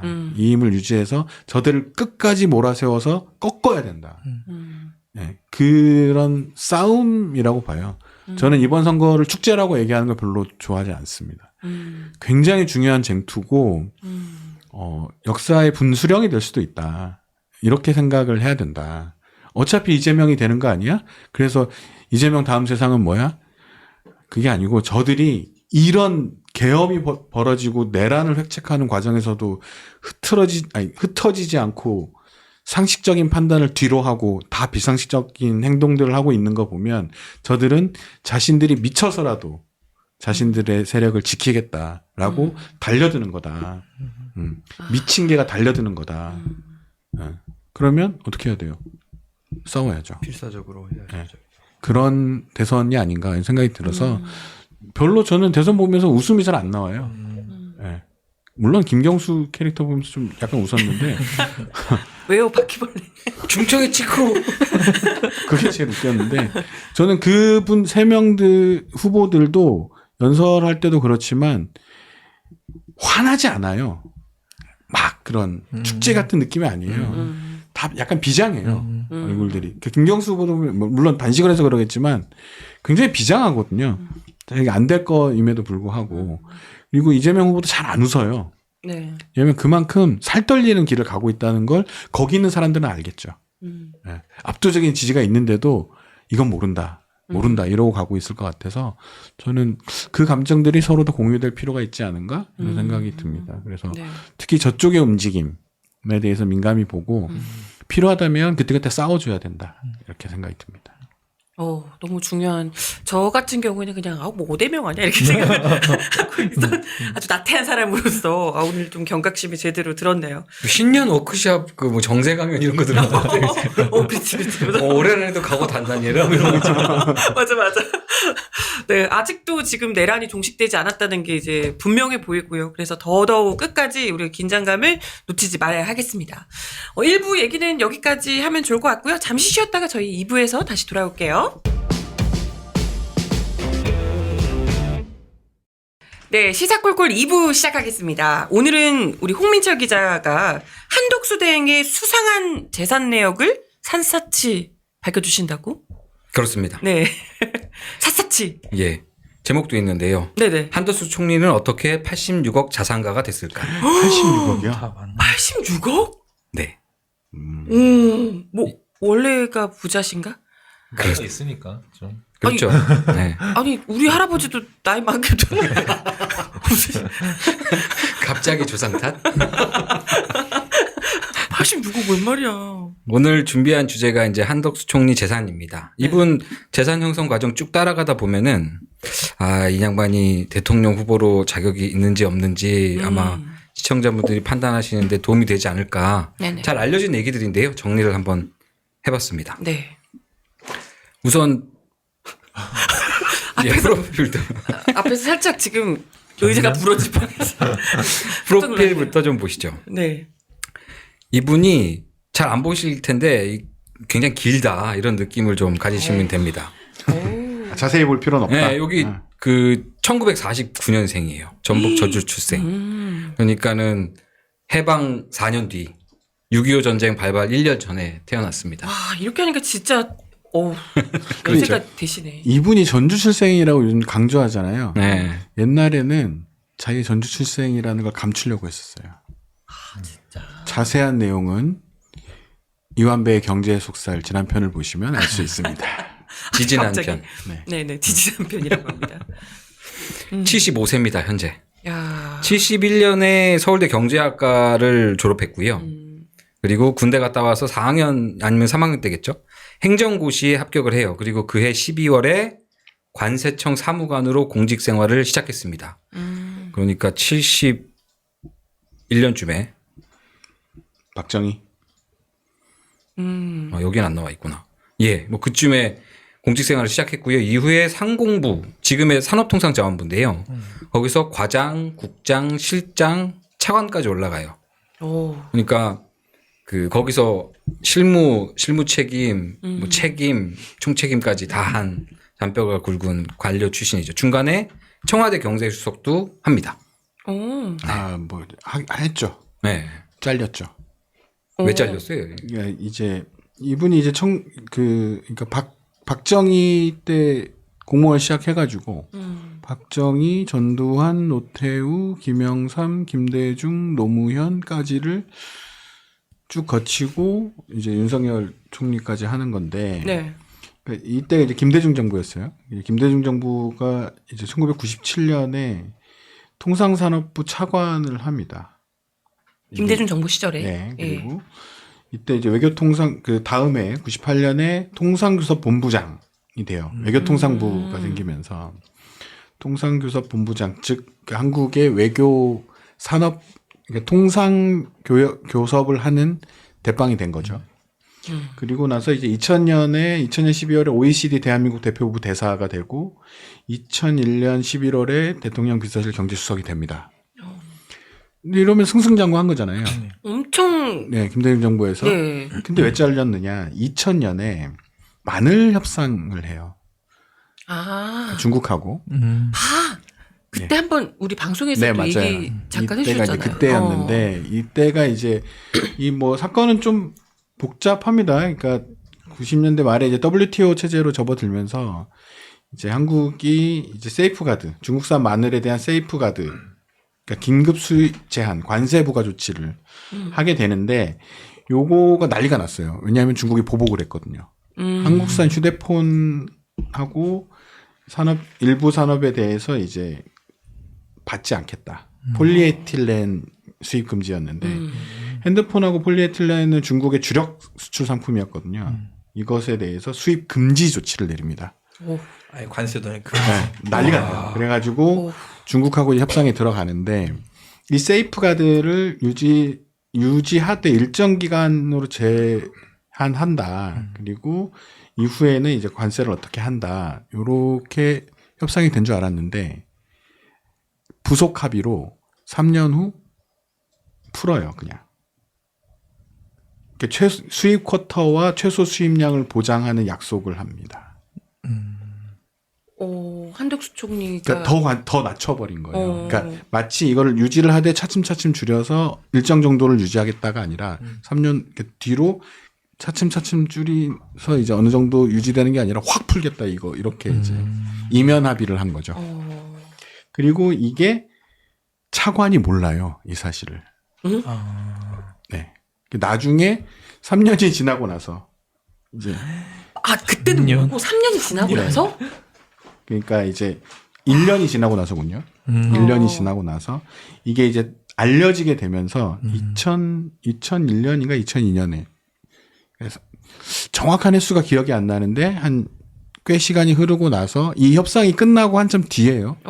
이게 도래할 시점이 다가올 때 알려지게 된 거죠. 중국이 그런 요구를 하니까. 니는 풀기로 했잖아. 언제? 그거 후속 합의했는데? 이렇게 되면서 난리가 나고 그 당시 그 책임자가 누구야? 한덕수인데요? 뭐야? 그래서 경제수석에서 자릅니다. 아니 근데 까먹으신 건 아니겠지? 설마. 그러니까 그렇기 때문에 이번에 많이 거론이 됐어요. 그러니까 미국의 최상목을 보내면서 설마 이번에도 이면 합의하고 오려고 하냐? 이런 얘기들을 많이 했죠. 아니 근데 왜 그러셨대요? 그럼 그에 대한 뭔가 본인 스스로 입장 같은 게 없었어요? 그냥 잘리고 끝이었어요? 내가 뭐 때문에 그렇게 했다 이런 거 없이? 왜 자기 마음대로 그렇게? 이제 뭐 당시에 국내 마늘 농가의 구조조정을 통한 경쟁력 확보가 필요했다. 그리고 대중 수출 기업의 피해나 이런 것들을 고려한 결정이다. 나의 소신이다. 아니, 소신이었으면 얘기는 해야 될 거 아니에요. 본인이 다 근데 결정을 하고 뭐 소신을 그렇게 지고 갖는다 지고. 하더라도 이제 어. 투명하게 공개하지 않았다는 거잖아요. 아니 그리고 어찌됐건 간에 상사가 있는 거잖아요. 이 뭐 대통령이건 보고는 해야 돼. 대통령 모르셨던 거잖아요. 뭐 그렇죠. 근데 그건 이후에 논란이 됐었어요. 음. 과연 몰랐느냐. 그렇죠. 그렇게 될 것 같아요. 근데 제 생각에. 청와대는 몰랐다고 했습니다. 보고되지 않았다. 네, 보고되지 않았다고 했고 결정적으로 차관이 몰랐다는 건그 외교부에서 몰랐다는 거니까 외교통상부가 몰랐다는 거니까 이제 굉장히 위험하다. 그러니까 지금도 그런 위험한 사람이죠. 그죠. 좀 하는 행보를 보면 네. 많이 위험한 사람 같아요. 하지만 그 이후에도 이분은 승승장구하죠. 생명력이 대단하십니다. 근데 이러고 나서 어떻게 그렇게 또 잘 나갈 수가 있어? 신기하네요. 그러니까요. 여기 보시면은 노무현 정부 들어서도 네. 장관으로 승진을 하고요. 경제부총리가 됩니다. 그러니까 말단 사무관으로 70년대 공직생활 시작해가지고 경제부총리까지 가게 되는 네. 거죠. 그리고 정권 말기에는 짧지만은 국무총리까지 돼요. 그렇죠. 네, 진짜 그리고 생명력은 이때 더 빛을 발하는데, 그러니까 여기 보시면은 요 부분입니다. 마지막 부분 2009년에 제가 지금 신문물을 하고 있는데 여러분들 모르시죠? 빨간색으로 제가 지금 표시를 하고 있어요. 시청자만 알아요? 네, 저희 우리도 안 PD님이 이걸 하라고 주셔가지고 아하. 여기서 보인다. 정권이 바뀌었는데 음. 그 전에 국무총리까지 했던 양반이 주미대사로 갑니다. 네, 이명박 정부에서. 이게 이런 거는 뭐 저는 듣도 보도 못해가지고 어찌됐던 그 오늘 주제는 재산이니까. 일을 너무 잘하신 건가? 그렇게 따지면. 그런 추측까지는 하고 싶지는 않아요. 그러니까 이분이 뭐 한국의 상사 모르게. 상상 비밀리에 비밀리 일을 너무 잘해. 비밀리. 한국에는 여러 종류 기득권층이 있는데 관료 기득권의 정점에 있는 사람입니다. 서울대 출신, 산업통상 고위 관료 출신, 마지막에 국무총리, 뭐 이런 관료 엘리트의 수장 같은 사람이죠. 4번 슬라이드를 보시면 이게 이제부터 재산입니다.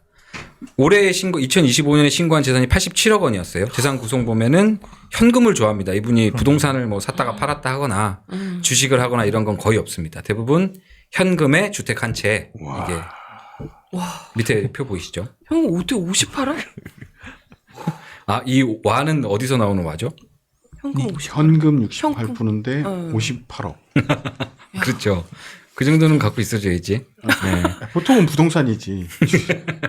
5번 보시면 이게 한 총리 재산 추이 그래프입니다. 굉장히 꾸준히 늘었죠. 꾸준히 하기에는 한 번에 왕창 넣으셨는데? 이분이 제가 이걸 그 공직자 재산 신고 내역에서 뽑았는데 하도 공직을 오래 해가지고 이거 정리하는 데만도 한 이틀이 꼬박 걸렸어요. 이걸 제가 완성을 하고 나서 이제 재산별로 예금, 채권, 부동산 이런 걸 다 정리해가지고 이걸 딱 완성을 하는 순간 기분이 너무 좋아가지고 그래프가 이렇게 딱 나오는 거예요. 나만 기쁘지. 늘 이런 건 나만 기쁜데. 밑에 보시면 14억 4천만 원 정도고요. 이게 1994년에 처음 1급 이상 공직자 재산 신고 대상이 됐을 때 신고한 내역입니다. 야, 그리고 그때도 많았다. 이때도 많았죠. 그리고 오른쪽 위에 보시면은 87억. 이게 올해 신고한 내용입니다. 아니, 물가 상승률을 생각해도 이건 좀 많이 는 거잖아요. 그래프가 딱 네. 급격히 상승하는 국면들이 있으니까. 그렇죠. 30년간 73억 늘은 거고요. 요거 한 매년 2억 원씩 따박따박 늘어난 걸로 볼 수 있습니다. 제가 6번 슬라이드에 빨간색 구간을 표시를 해놨어요. 1번, 2번, 3번인데요. 1번은 이제 말씀드린 대로 첫 공직자 재산 신고 내역이 어떻게 되느냐를 설명드릴 거고요. 2번이랑 3번 보면 그 그래프 기울기가 약간 좀 가팔라지는 게 느껴지시나요? 네. 여기 이렇게 쏙 올라가고 여기가 쏙 올라가죠. 이게 3번은 좀 기간이 좀 길어서 많이 올라갔다 이렇게 생각하실 수도 있는데 여기도 좀 드릴 말씀이 좀 있습니다. 10년이네. 네, 10년이에요. 아, 이거 왜곡인데. 넘어가니까. 아니 근데 이게 추이를 그려보시면 저기 있으면 안 돼요. 매년 2년씩 늘으면 저기 있으면 안 됩니다. 예. 왜곡이라 그러니까 또 발끈하게 되네. 7번 보시면요. 네. 이게 1번의 내용이에요. 잘 안 보실 텐데 이것도 1994년 7월 관보에 게재된 겁니다. 당시 직책은 상공자원부 기획관리실장 신고 내역입니다. 제일 아래쪽에 보시면은 전체 재산 총계가 있어요. 14억 4,600만 원 보이시나요? 와, 근데 저 때도 엄청 돈이 많았네요. 네. 위쪽에 보시면은 재산 대부분이 종로구 신문로 단독주택입니다. 요게 보시면은 9억 8,300만 원이죠. 그 시절에 94년인데. 그렇죠. 그 시절에. 근데 오른쪽에 보면은 취득가액이라고 3억 8천만 원 이런 게 보이십니까? 네. 요게 좀 이상한 거예요. 그래서 되게 오래전에 샀나? 이렇게 찾아봤죠. 근데 8번 슬라이드를 보시면 1989년에 샀어요. 네, 소유권 이전 원인 매매가 1989년 4월 13일이죠. 소유자가 한덕수. 아까 말씀드린 대로 첫 번째 신고가 1994년이었으니까 5년 만에 9억 8천이 됐다는 거죠. 지금으로 치면 이제 10억 아파트를 2021년에 샀는데 25억이 돼 있는 오. 상황이 대박 난 거죠. 오. 그 땅이 이렇게 집이 이렇게 오르려면은 진짜 부동산이 막 광풍이 불어야 되잖아요. 아니면 뭐 이렇게 개발이 바로 앞에서 됐다거나 아니면 내 땅이 개발됐다거나 이렇게 돼야 되는데 89년에서 90년 넘어갈 때 광풍이 좀 불기는 했어요. 이때 막 뭐 실명제 막 이런 이슈도 있고 막 이래가지고 돈이 몰리긴 했는데 그 돈은 전부 다 이제 강남 아파트 대형 평수로 몰렸어요. 그래서 거기는 굉장히 많이 올랐는데 뭐 신문로 여기는 관계가 없는 동네였고요. 그리고 개발도 마찬가지로 별로 관계가 없습니다. 여기 가보면 다 이런 단독 주택들이에요. 여기 9번 슬라이드가 제가 가서 찍어온 건데 야. 그냥 이런 집들이 그냥 옆에 그냥 쭉 있습니다. 다들 좀 사는 분들이네 이런 분들이 사는 그런 평지에 있는 동네라서 5년 만에 막 2배 이상 오르는 그런 거랑은 관계가 없는 동네입니다. 그 판 사람이 누군가 봤더니 요 한자라서 좀 잘 안 보이실 텐데 최현식 씨입니다. 이 사람이 한덕수 총리 장인이에요. 아. 네, 그러니까 장인이 사위한테 집을 넘겼는데 그 집이 4년 만에 2.5배가 뛴 거다. 이러면은 좀 의심해볼 만하죠. 그럼 싸게 준 건가요? 그렇죠. 집을 싸게 넘겼거나 아니면 실제 계약 금액은 따로 있고 다운 계약서. 그러니까 아. 실제 거래액보다 낮은 수준으로 계약서를 쓰는. 지금은 이게 이렇게 하는 사람 뭐 지금도 많이 있긴 한데 다운 계약서는 근데 범죄 아니에요? 범죄죠. 근데 요 90년대 이렇게 80년대 이때는 그냥 서로 그냥 암암리에 뭐 부동산 중개인들이 하세요. 뭐 이렇게 하는 정도 수준이어 부끄럽지만 흔한 일이었습니다. 그러니까 양도하는 사람, 그러니까 파는 사람은 양도 차익에 대한 과세를 좀 줄이겠죠. 계약서가 낮으니까. 그리고 사는 사람도 내가 이거 갖고 취득세 내야 되는데 취득세가 줄어들죠. 그러니까는 윈윈하는 그런 불법이 횡행하던 야만의 시대 뭐 이런 느낌이었어요. 네. 근데 어떤 경우든 둘 다 문제죠. 근데 이런 논란이 계속 있으니까 한덕수 총리가 이제 청문회 할 때 2007년에도 그렇고 2022년에도 그렇고 두고두고 논란거리가 됩니다. 그때마다 뭐 증여가 아니다. 정상 가격으로 매매했다. 뭐 주장을 합니다. 시세대로 샀다는 건데 두 번 다 부동산 계약서는 제출을 하지 않았어요. 그러니까 3억 8천도 자기가 신고한 가격인 거고 그리고 뭐 그걸 줬는지 안 줬는지 잘 검증이 안 되는 거고 근데 어쨌든 시세도 좀 이상한데 그게 시세고 난 정상했다. 그래서 3억 8천 주고 산 단독주택이 5년 만에 9억 8천 됐는데 증거도 없이 믿으라. 뭐 이런 거고요.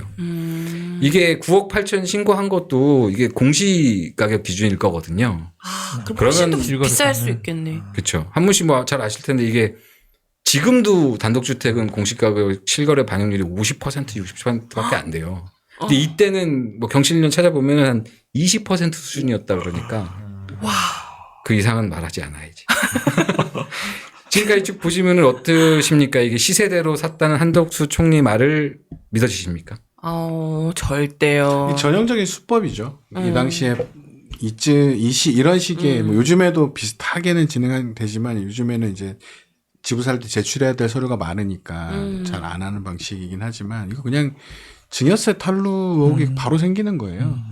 그러니까 샀다. 지금 계속 이렇게 표현하고 있잖아요. 만약에 자 사지 않았다. 그냥 이름만 바꿔치기 했어요. 장인이. 그럼 증여죠. 그쵸. 그럼 증여세를 내야지. 그렇죠. 증여세를 내야죠. 근데 샀다고 주장하는 거예요. 그러면 일단 증여세는 안 내도 되는. 그렇죠. 증여세는 안 내고 이제 그 양도소득세를 내야겠죠. 네, 양도소득세를 3억 8천 기준으로 이제 내는 거니까 확 다운시켜서. 뭐 그런 정도로 이제 뭐 할 수도 있는데 어쨌든 샀다니까 믿어줘야죠. 순진하시네? 믿기지는 않지만 뭐 믿어줘야죠. 증거는 없으니까요. 안 돼. 못 믿겠어요. 다음 슬라이드로. 근데 이 주택의 진짜 문제는 지금부터예요. 매수 작업, 그 매수했다고 말하는 그 3억 8천이 어디서 났느냐 이거죠. 이게 한도수 총리가 전에 자기가 살던 압구정동 아파트가 있는데 그걸 팔아서 자금을 마련했다. 그리고 나머지 자금은 외국인한테 3년치 월세로 3억 원을 받았다. 그걸로 이 주택을 3억 8천으로 산 거다. 야, 대단하다. 3년치 월세를 준다고요? 그렇죠. 그 이런 경우가 있어요? 제주도에 이제 그 월세 방식 중에 연세라는 게 있어요. 그러니까 1년치 연세를 먼저 내고 들어가거든요. 아하. 그래서 매해마다 계약을 하기도 하고 2년마다 계약을 하기도 하는데 1년씩 지불해요. 이런 경우는 있는데 3년 전세 아니야 그 정도? 3년이면 월세가 얼마나 오르는데 그러니까 어떤 효과가 있냐면 요 계약 기간에 연세를 먼저 낸다는 거는 이제 그 할인을 해줘요. 그럴 거 아니에요. 곱하기 12를 하지 않는단 말입니다. 한꺼번에 돈을 주니까 아하. 이게 좀 빼준단 말이에요. 11 곱하기 12를 좀 많이 하는데 그러니까 뭐 그렇게 해서 거래가 성립이 되죠. 받는 사람 입장에서는 한꺼번에 목돈이 들어오니까 좋고 주는 사람 입장에서는 총액에서 이제 다운시켜 주니까 좋은 건데 그렇게 해서 지금도 제주도에서는 많이 쓰는 그 임대차 방식 중에 하나예요. 하지만 3년치는 듣도 보도 못했다. 이런 거죠. 그것도 그렇지만 3년치를 월세 받은 거라고 하기에도 뭐 3억 얼마 받았다는 거죠 정확히? 그거 너무 많이 받았다는 거 아니에요? 3억이라고 하니까 3억이라고 믿어주면 1년에 1억. 받았다. 그러면 한 달에 한 1,000만 원 정도? 월세를? 830만 원. 네. 830? 94년 아니에요? 월세를? 94년. 94년에. 와우. 그 시절에 그때 그런 월세가 있어요? 월세집이? 한 집이 500평 되나? 집이 넓잖아. 집이 넓잖아요. 마당도 있고. 아니 나 왜 이런 얘기를 하고 있어? 뭐지? 아니 아무리 그래도 진짜 그런 집이 있긴 있어? 뭐 지금 보시는 분들은 다 아시는 내용이니까 빨리빨리 넘어가야 돼요. 조용히 좀 하세요.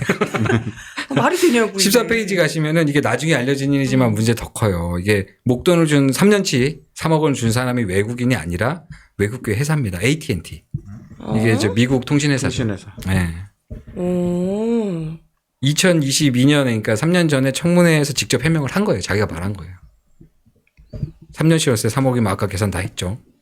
근데 3억이면은 당시 용산, 서대문, 뭐 마포 인근의 아파트들을 두 채씩 살 수 있는 거였어요. 근데 이걸 굳이 한도수 통린의 단독주택에 3억을 선세로 주고 그것도 그리고 월세를 들어갑니다. 집을 사는 것도 아니고. 그렇죠. 이시금을 주고. 왜 그런 짓을 하는 걸까요? 그 회사는? 마당이 필요했나? 어? 마당이 그 회사는 필요했나? 뭐 반드시 필요한 이유가 있었을 거라고요. 집을 살 수 있었을 까 앞으로 돌아가가지고 프로필을 다시 보면은, 그러니까 매매한 당시 1989년에 한도수 총리가 어떤 직책이었냐 보면은 임대했을 당시. 임대했을 당시, 그러니까 임대를 시작했을 당시 상공부 미주통상과장. 엮여 있네요. 이렇게. 그렇죠. 그리고 임대가 끝날 때쯤에는 상공부 산업정책국장. 이 기업 현안을 좀 어떻게 해줄 수 있는 위치에 있었던 거야. 뭐 사전적으로 얘기하면 미국과 통상 정책을 주관하는 실무 책임자였던 거죠. 그러니까 이걸 뭐 계산을 다시 한번 해보면은 89년, 90년 당시 한국 1년 만기 정기예금 금리가 지금은 한 2%, 3%? 3%, 3.5% 될 거거든요. 근데 10%였어요. 오. 그럼 3억이면 한 달 이자가 250만 원 나오거든요. 미쳤다. 그러니까 830만 원이면 한 달 월세도 그렇지만 그거의 기회 비용이 250만 원이라는 것도 굉장하죠. 한 달에 그러면 한 네. 달에 거의 1,000만 원을 그냥 때려 부은 거잖아요. 그렇죠. 그렇죠. 근데 이걸 회사가 그렇죠. 아무런 대가 없이? 대가 없이 하면 만약에 했다 그러면 이게 배임의 소지가 있다. 이거 AT&T 책임자는 경질당해야 되는데 이거 그냥 이렇게 그러니까. 해갖고 오면은 미쳤어. 이럴 수가 없잖아요. 칭찬 받았을걸요? 그 누구한테 빌린 건데 그 통상 관장하는 실무자입니다. 잘했다. 그러니까 뭔가 야, 한 달에 1,000만 원 싸네. 이렇게 해주는 것 이상의 무언가를 큰 선물을 안겨주셨다는 걸 우리가 이제 느낌이 오잖아요. 느낌만 오죠. 절대로 느낌 이상 가시면 안 돼요. 증거 없습니까? 정말 유튜브 됩니다. 홍 기자님 증거 없어요? 이제 주택 등기를 보면 회사가 하나 더 있어요. 어. 그 지금 16번 슬라이드 보시면은 1995년에 모빌 오일 코리아라는 회사가 근저당권을 설정합니다. 이게 그 모빌 오일 코리아는 그 엑손 모빌 아시죠? 그거 한국 법인 당시 이름입니다. 근저당, 그러니까 돈을 빌려줬다는 금액은 1억 6,900만 원인데요. 채무자는 보시는 대로 중간에 한덕수 보이십니까? 이름 보이시죠? 17번 슬라이드 보면은 근데 이게 돈을 빌리면은 이게 96년 당시 그 재산신고 내역인데 법상으로는 여기에 이제 뭐 개인 간 채무, 사인 간 채무 이렇게 해가지고 이제 1억 6천이 들어가 있어야 되거든요. 네. 근데 없어요. 그러니까 돈을 빌렸던 게 아닌 거죠. 대신에 이제 우리가 추정해 볼 수 있는 건 중간에 그 주택 임대료 선수금 증가 1억 2,600만 원 보이십니까? 아씨 또 했어? 그렇죠. 또 한 거예요. 재미를 또 그 집인가? 같은 집이고요. AT&T 새해 들어서 나가고 이번에 모빌 오일 코리아. 야, 얘기해 장사 주네. 제대로 했네. 그 집 좋더라야. 아니, 살기 근데, 좋은가 봐 거기가. 근데 거기 누가 살긴 살았겠죠? 그렇죠. 살긴 살았겠지. 모르죠, 그 그건. 월세 1,000만 원씩 내면서. 한덕수가 살았을지 어떻게 알아요? 현장 분위기는 안 그런데 제가 이거 조사를 시작할 때는 액수가 1억 2천. 이게 앞에 보면 또 1억 1천 이렇게 돼 있거든요. 그래서 아 이건 보증금인가 보다 이렇게 생각을 했어요. 그러니까 94년이니까 단시 이 정도 주택이면 전세 보증금이 1억 할 수 있지 이렇게 생각했는데 이거는 그게 아닙니다. 월세 선수금. 공공국장이 얘기한 그 연세 이 개념이에요. 이 얘기 뭐냐? 다시 돌려줘야 될 의무가 없는. 그냥 넙죽 받는 거잖아요. 먹고 그냥 끝. 그렇죠. 소화. 네, 연세는 그래 중간에 나가도 그쵸. 그건. 연세 아예 돌려주지도 않아요? 그러니까 그 케이스 바이 케이스인데 그렇기 때문에 1년을 버텨요. 그러니까 안정적이에요 오히려 저쪽에서는. 안 돌려준 나쁜 집 주인이었구만. 아 그렇죠. 원래 누가 협의해서 조금씩 돌려주고 그럴 것 같은데. 그런 거. 돌려주겠죠. 네. 근데 3년. 그렇게 해서 한덕수 총리가 1989년부터 99년까지 11년간 벌어들인 임대 수익이 6억 원이 넘는다. 야, 돈 잘 요거는- 버시네. 아주. 제가 추정한 것도 아니고 기자들이 뭐 밝혀낸 것도 아니고 본인이 실토한 겁니다. 6억 1천만 원 정도 내가 임대 수익을 올렸다. 근데 이게 대단한 게 이 집을 굳이 어떻게 찾아내가지고 우연히 계약을 3년치를 돈을 내고 혹은 뭐 1년치를 돈을 내고 들어와 봤더니 한덕수였던 거잖아요. 그렇죠. 이건 절대적으로 부동산에서 이거 한 굉장히 거니까. 특이한 일인 것 같죠. 아니에요. 한국에서 이건 굉장히 비일비재한 일입니다. 아하. 조태용이라고 국가정보원장이거든요. 오. 이분도 이제 청문회 때 이게 등장했어요. 똑같은 회사입니다. 엑소모빌입니다. 야, 이 회사가 주로 이런 걸로 예, 하시는 분이구나. 2017년부터 2년 동안 고액의 임대료를 받았다. 이렇게 이제 나오는데 비슷해요. 용산구 단독주택에 단독주택 있어야 3억 되네. 2천만 원의 근저당이 설정됐는데 이게 내가 2017년 5월에 퇴직하고 일본의 개건연구원으로 가게 돼서 임대를 줬다. 3억. 3억. 빡. 아메리칸 또 라이프 스타일이 또. 자, 이제 엑소모빌만 이런 거 하면 좀 이상하잖아요. 권영세라고 혹시 아십니까? 오, 네, 네. 지금 그럼- 통일부 장관. 전 통일부 장관 지금 이제 국민의힘을 네. 맡고 계시죠. 네. 이분은 이제 아파트예요. 압구정동 아파트를 모토로라에 임대를 합니다. 미국 분들도 아파트 좋아하죠. 아니, 미국 분들은 아파트 안 좋아해요. 안 좋아하는데 굳이 여기로 찾아서 이제 임대를 해줘요. 이게 1988년 1월에 이제 압구정 현대 아파트를 모토로라 한국 법인에 임대를 해주고 이제 99년 10월에 변호사로 개업을 합니다. 그러니까 이게 약간 문제가 될 수 있는 거 아니냐 그랬더니 그때 이제 검사 시절이었다. 검사 시절에는 괜찮은 거. 이해상충이 없다 뭐 이런. 이해상충이 이제 발생하지 않는다라는 거였습니다. 어. 근데 이게 검사들 많이 합니다. 그러니까 뭐 예전에 이제 검사들 뭐 최재경 중수부장 이런 사람들이 밝혀진 거는 삼성이 임대를 하기도 하고요. 야. 그러니까 삼성은 굉장히 많은 검사들의 집을 임대를 했어요. 삼성이 그 집이 필요하진 않을 텐데. 필요했겠죠. 왜? 검사의 집이라서 필요했나? 아무튼. 아니 집을 임대해서 결국 쓰긴 썼는지도 궁금하네. 그래서 이제 그 삼성의 이제 그 검사 떡값 의혹이 이제 많이 벌어졌을 때 이게 굉장히 많이 등장을 했고, 그리고 이제 우리의 그 이런 거에 빠지면 좀 섭한 사람이 이제 윤석열 씨인데, 이분도 삼성과 아크로비스타 관련해서 묘한 게 있습니다. 오. 이건 좀 길어서 스토리가 뭐 이렇게 누가 먼저 들어가고 나중에 들어가고 뭐 누가 이사를 하고 좀 약간 복잡해요. 네, 근데 거기에 갑자기 왜 삼성이 등장하는지 모르겠는데 어쨌든 등장을 합니다. 아크로비스타에. 같은 집인 거죠? 같은 네. 집. 그래서 이제 이게 특이한 일은 아니다. 그러니까 일종의 이제 뇌물을 특이한 일이 한덕수가 아니다. 특이한 걸 한 게 아니다. 자, 주변 사람들이 다 하는 걸 나도 했을 뿐이다. 나는 그래요? 외국과의 통상을 많이 하니까 그들이 오더라. 이런 거잖아요. 삼성은 왜 검사를 갖겠어? 필요하니까. 검사님들에게 부탁할 게 많으신가 보죠. 모르죠. 검사님들 집이 필요했다니까요. 그러면 외국계 회사들은 통상산업부에서 일하는, 외교통상부에서 일하는 공무원들의 집이 필요한 거죠. 왜 뭐 그 집에 영험한 기운이라도 흐르시나? 오. 어쨌든 한덕수의 이 사건은 제가 볼 때 이제 비슷한 사건들이고, 저는 이렇기 때문에 한덕수는 진짜 이 기득권의 생리를 잘 아는 이런 사람이고, 그 정점에 있는 사람인 거죠. 그리고 이 정권 보면 진짜 정말 구구절절 있지 않습니까? 대통령도 그래, 통일부 장관도 그래, 국정원장도 그래, 총리도 그래. 참 왜 이렇게 집들을 많이 빌려줘. 신기한 정권이죠.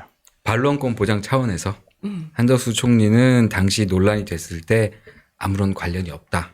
계약 추진은 부동산에서 한 거다. 그리고 AT&T 모빌오일 코리아의 특혜는 절대 없었다라고 말씀을 하셨습니다.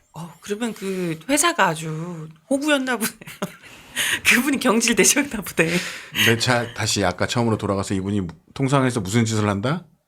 그런 임명계약을 하시는 분이다. 이명계야.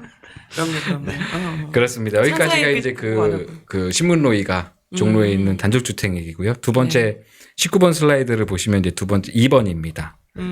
살짝 올라가는 그래프 기울기 올라가는데 아직 본격적으로 시작이 안 됐네? 올라간 게? 요때가 이제 그 말씀하신 그 사건으로 잠깐 공직에서 떠난 시기입니다. 2002년과 2004년 사이 7월까지 있었어요. 근데 이제 퇴직을 하고 퇴직하자마자 어딜 가냐? 김앤장 고문으로 가십니다. 이게 이제 2002년 11월 동아일보 기사인데요. 김앤장이 얼마 전 고문으로 한덕수를 영입했다. 무역과 외국환 거래, 덤핑 산업 피해 구제 등 통상 문제에 관한 법률적 조언을 하고 있다. 그렇게 말합니다. 이게 최근이라고 해가지고 얼마나 정확하진 않은데 퇴직이 7월이니까 2002년 11월에 기사가 났으면 그냥 뭐 끝나자마자 쪼르르 그냥 김앤장으로 간 거죠.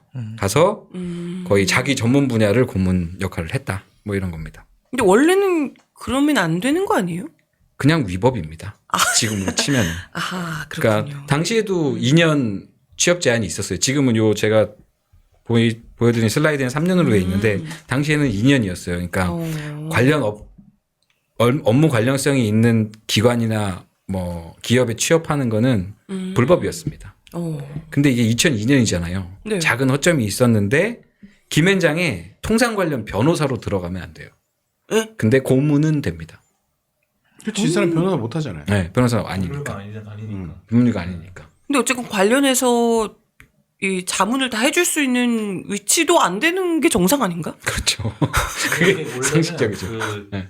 그 비법률가 출신 고문을 쓰긴 해요. 왜냐하면 한덕수 같은 경우는 통상 전문가이기 때문에 예를 김앤장에서 이제 그 국제통상 관련된 업무도 하기 때문에 이제 종종 이제 대형 로펌에서는 이런 분들 비법조인 출신의 이제 고위 공직자들, 특히 경제통상 쪽에 했던 분들 많이 영입을 하죠.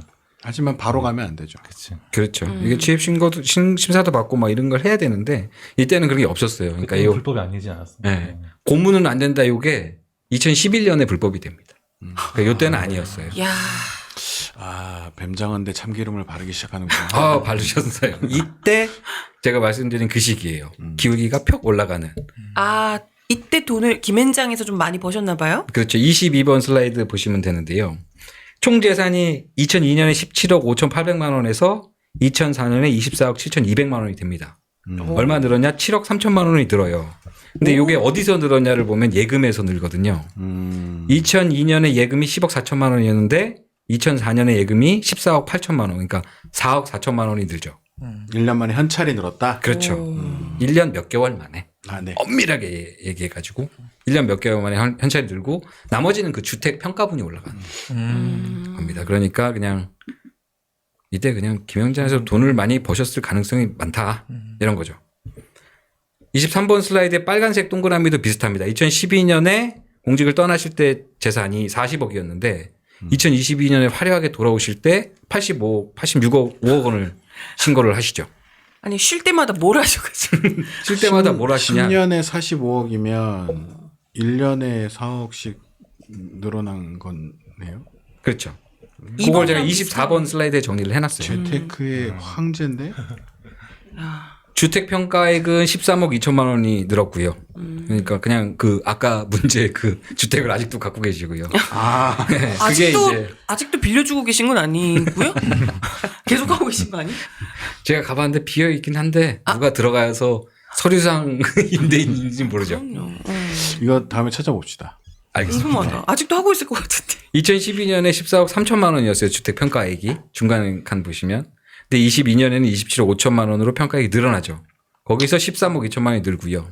총 재산이 늘어나는 게 44억이니까 빼면은 21억 원 정도 되죠. 그게 예금입니다. 예금에서 늘었어요. 25번 슬라이드 가보시면 그 예금이 어디서 나오냐? 김앤장서 받았습니다. 또엔장. 똑같네. 또엔장. 오, 센스. 그러니까 2017년 12월부터 4년 4개월 동안 김앤장 고문으로 있었다는 거고요. 19억 정도 보수를 받았습니다. 2017년부터 3년 동안은 매년 5억 원씩. 이후에 매년 3억씩. 그러니까 계산하면 대충 매달 4천만 원 이상을 받았습니다. 연봉 4천 아니고요. 아니 원래 이분들이 그 공문으로 가면은 네. 3억에서 5억 정도는 기본 받거든요. 근데 이 보면은 그대로 이만큼 그대로 올라갔다는 거잖아요. 그 증식한 게 그렇죠, 그렇죠. 돈을 거의 안 썼다는 건데 아마 이 사람들이 그 급여 받는 것 외에 그렇죠. 그렇죠. 그 법인카드랑 카드를 쓰죠. 업무 추진비가 나오기 때문에 아마 거의 돈 안 썼을 거예요. 야. 논란이 되니까 먹을 수 청문회 있지. 당시에 그걸 해명을 해요. 김앤장한테 카드나 뭐 차량 제공 아마 받지 않았다. 주장을 해요. 주장을 하고. 네. 굶고 사셨어? 손가락 빨고 사셨나? 이분이 또 단순한 분이 아니니까 돈 벌 서울대 경제학과예요. 다른 걸로 많이 버셨을 거고 뭐 좋은 그 말씀이십니다. 그 김앤장에서 자료를 안 줬을 거예요 아마. 줄 이유가 없기 때문에. 그렇지, 그걸 뭐로 줘? 네. 네. 카드를 자기가 받지 않고 비서가 결제하고 다닐 수도 있죠. 그런 방법이 있죠. 왜냐하면 이 나이대가 되면 그 저런 돈을 많이 주는 데도 많이 가지만 반드시 가고 싶어 하는 데가 있거든요. 차량이 나오는 데거든요. 아, 그쵸. 자기가 운전하기 힘드니까. 그러니까 그리고 비서가 나오는 데를 원해요. 그러니까 만약에 연봉 2억 받고 네가 운전하고 다닐래?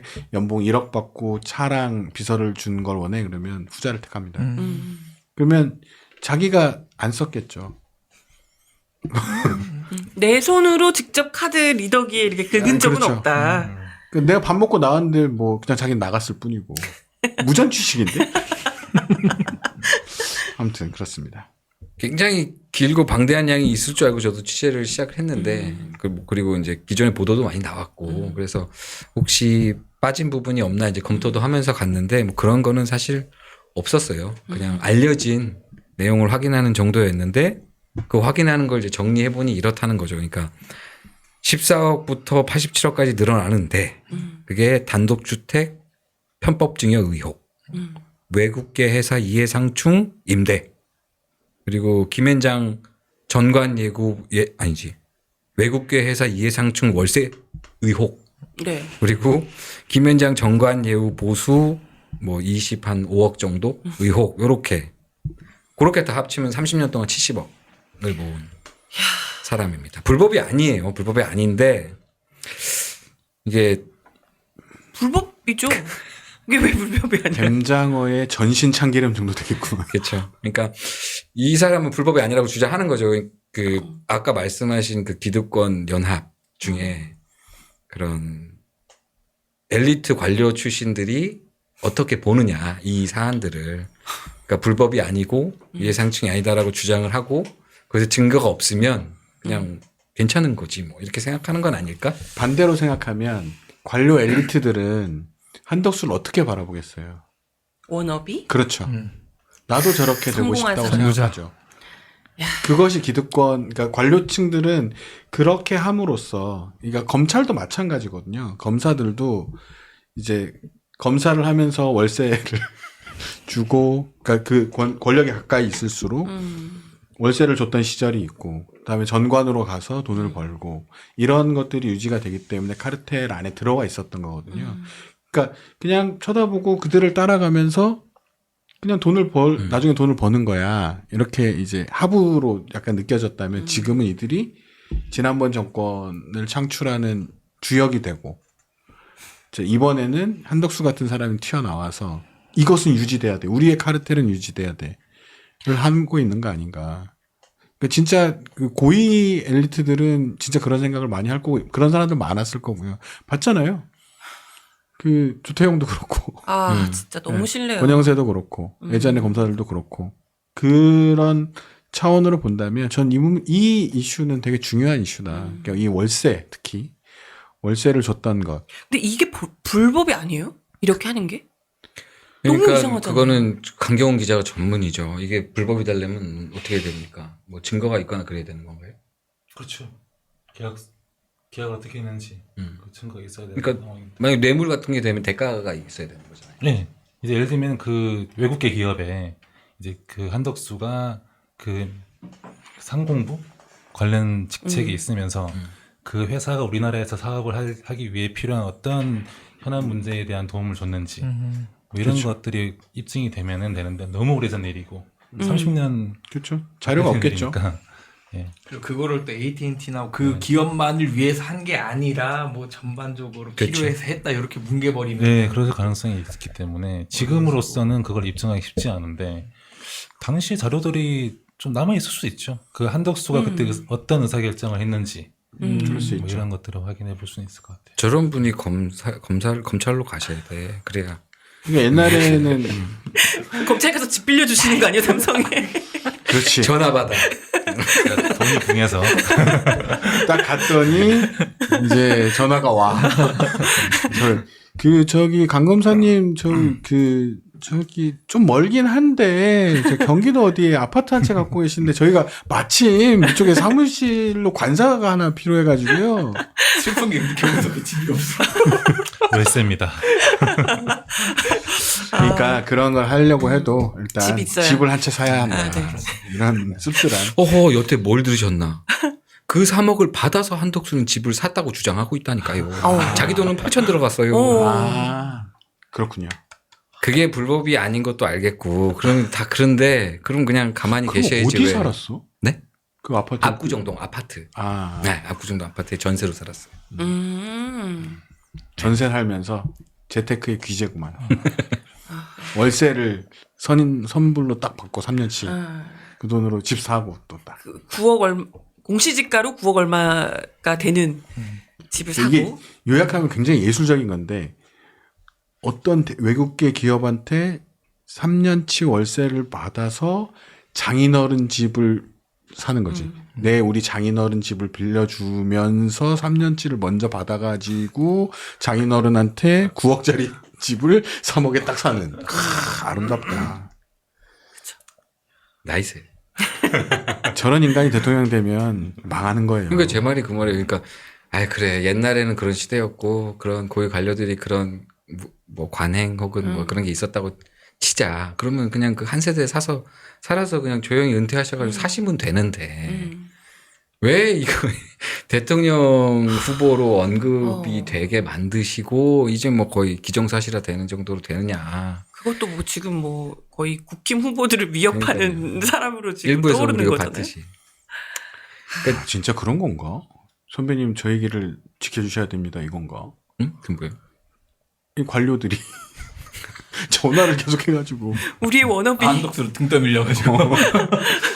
근데 하지만 뭐 정가에서는 다른 썰이 있죠. 뭐요? 무속설도 떠돌고. 뭐. 아, 또 무속이야? 아우, 또 그만 좀 했으면 좋겠어. 무속하면 빼놓을 수 없는 게 이분 부인이신데요. 아, 이분 부인. 이분 부인도 재산 살펴볼 게 좀 많이 있습니다. 그러니까 86억 중에 60억이 한덕수 본인 재산이고요. 나머지 26억 원이 부인 재산인데 이분이 첫 신고 때, 그러니까 한덕수 부인 첫 신고 때 재산이 4억이었습니다. 한 6배 정도 불어난 거죠. 이것도 나중에 공공위 국장님이 허락을 하면 취재를 한번 해보고요. 그때 따로 말씀 또 드리겠습니다. 네, 기대하겠습니다. 해보시는 걸로. 이분이 그렇게 명리학에 심취해 계신다고 왜 그런 소문이 다들 있더라고요. 약간 그쪽 분들은 뭐 다 그런 거예요? 그분과도 가깝다는 얘기가 있습니다. 아, 그래요? 네. 달리아 그분과도 김모 누가? 씨요? 네, 가깝다는 얘기도 있고 아무튼 뭐 그렇습니다. 근데 뭐 그 사무실에 따른 분이 이분이 48년생이시거든요. 부인분이. 48년생 할머니께서 점중 보러 다닌다는데 그러면은 또 그게 그렇게 그러냐? 그리고 생각해보면 우리 할머니도 그렇거든요. 그러니까 네, 그런 거는 제외하고 검증 가능한 재산. 그게 웃자고 하는 얘기고요. 그죠? 근데 나중에 이게 죽자고 달려드는 경우가 있어요. 아니, 사실 처음에 윤석열 왕자 썼을 때만 해도 사람들이 약간 웃자고 넘어갔죠. 이렇게까지 일 줄 몰랐던 거잖아요. 네, 그렇죠. 최순실이 뭐 오방 뭐 그치, 뭐지? 그게 그거, 오방색 주머니 네, 뭐 그런 나올 것도 때만 해도. 등장했고 그런 그런 얘기가 재미는 있더라고. 들어보면 재미는 있어. 우리 방송 주제로 삼지 맙시다. 안 영향 물론 되겠죠? 칠 수 있는데 재산은 오케이. 오케이. 네. 여기까지입니다, 저는. 네, 알겠습니다. 아무튼 뭐, 이제 국힘 후보와 단일화를 하게 될지 아니면 국힘 후보를 잡아먹고 본인이 직접 대선 후보가 돼서 나오실지는 모르겠지만 정말 이런 온갖 편법을 거쳐서 그것도 정관예우며 해서 다 정말 재산 어마어마하게 불린 이런 사람이 차기 대선 후보로 어쨌건 거론된다는 것 자체가 정말 수치스럽지 않나 이런 생각이 거듭 드네요. 근데 뭐 오늘 이 한덕수의 재산 내역에 대해서 아주 살뜰하게 잘 살펴주신 홍미철 기자 수고하셨고요. 우리 내일은 새로운 인물이 우리 방송에 출연하실 예정이잖아요. 어떤 네. 분인지 잠깐 소개해 주시죠. 여론조사 전문 회사죠. STI의 수석연구위원이고요. 그분이 이제 여론조사의 추이, 그러니까 뭐 하나의 여론조사가 아니라 여러 여론조사를 같이 넣어서 알고리즘을 짜서 넣어서 여론이 어떻게 변하고 있다 이런 것들을 이제 정리하고 계신데 매주 한 번씩 와서 여론의 추이를 좀 설명해 주는 역할을 해주겠다 이렇게 좋다. 하셔서 네. 첫 번째로 외부 인사를 모시기로 했습니다. 또 이제 우리가 대선을 앞두고 있기 때문에 이게 여론이 매우 또 중요한 이슈거든요. 그래서 많이들 관심 가져주시면 좋을 것 같습니다. 오늘 시사콜콜은 여기까지 하겠습니다. 저희 민중의 소리 채널 좋아요, 구독, 그리고 댓글 많이 해주시고요. 저희는 내일 다시 인사드리겠습니다. 수고 많으셨습니다. 감사합니다. 감사합니다.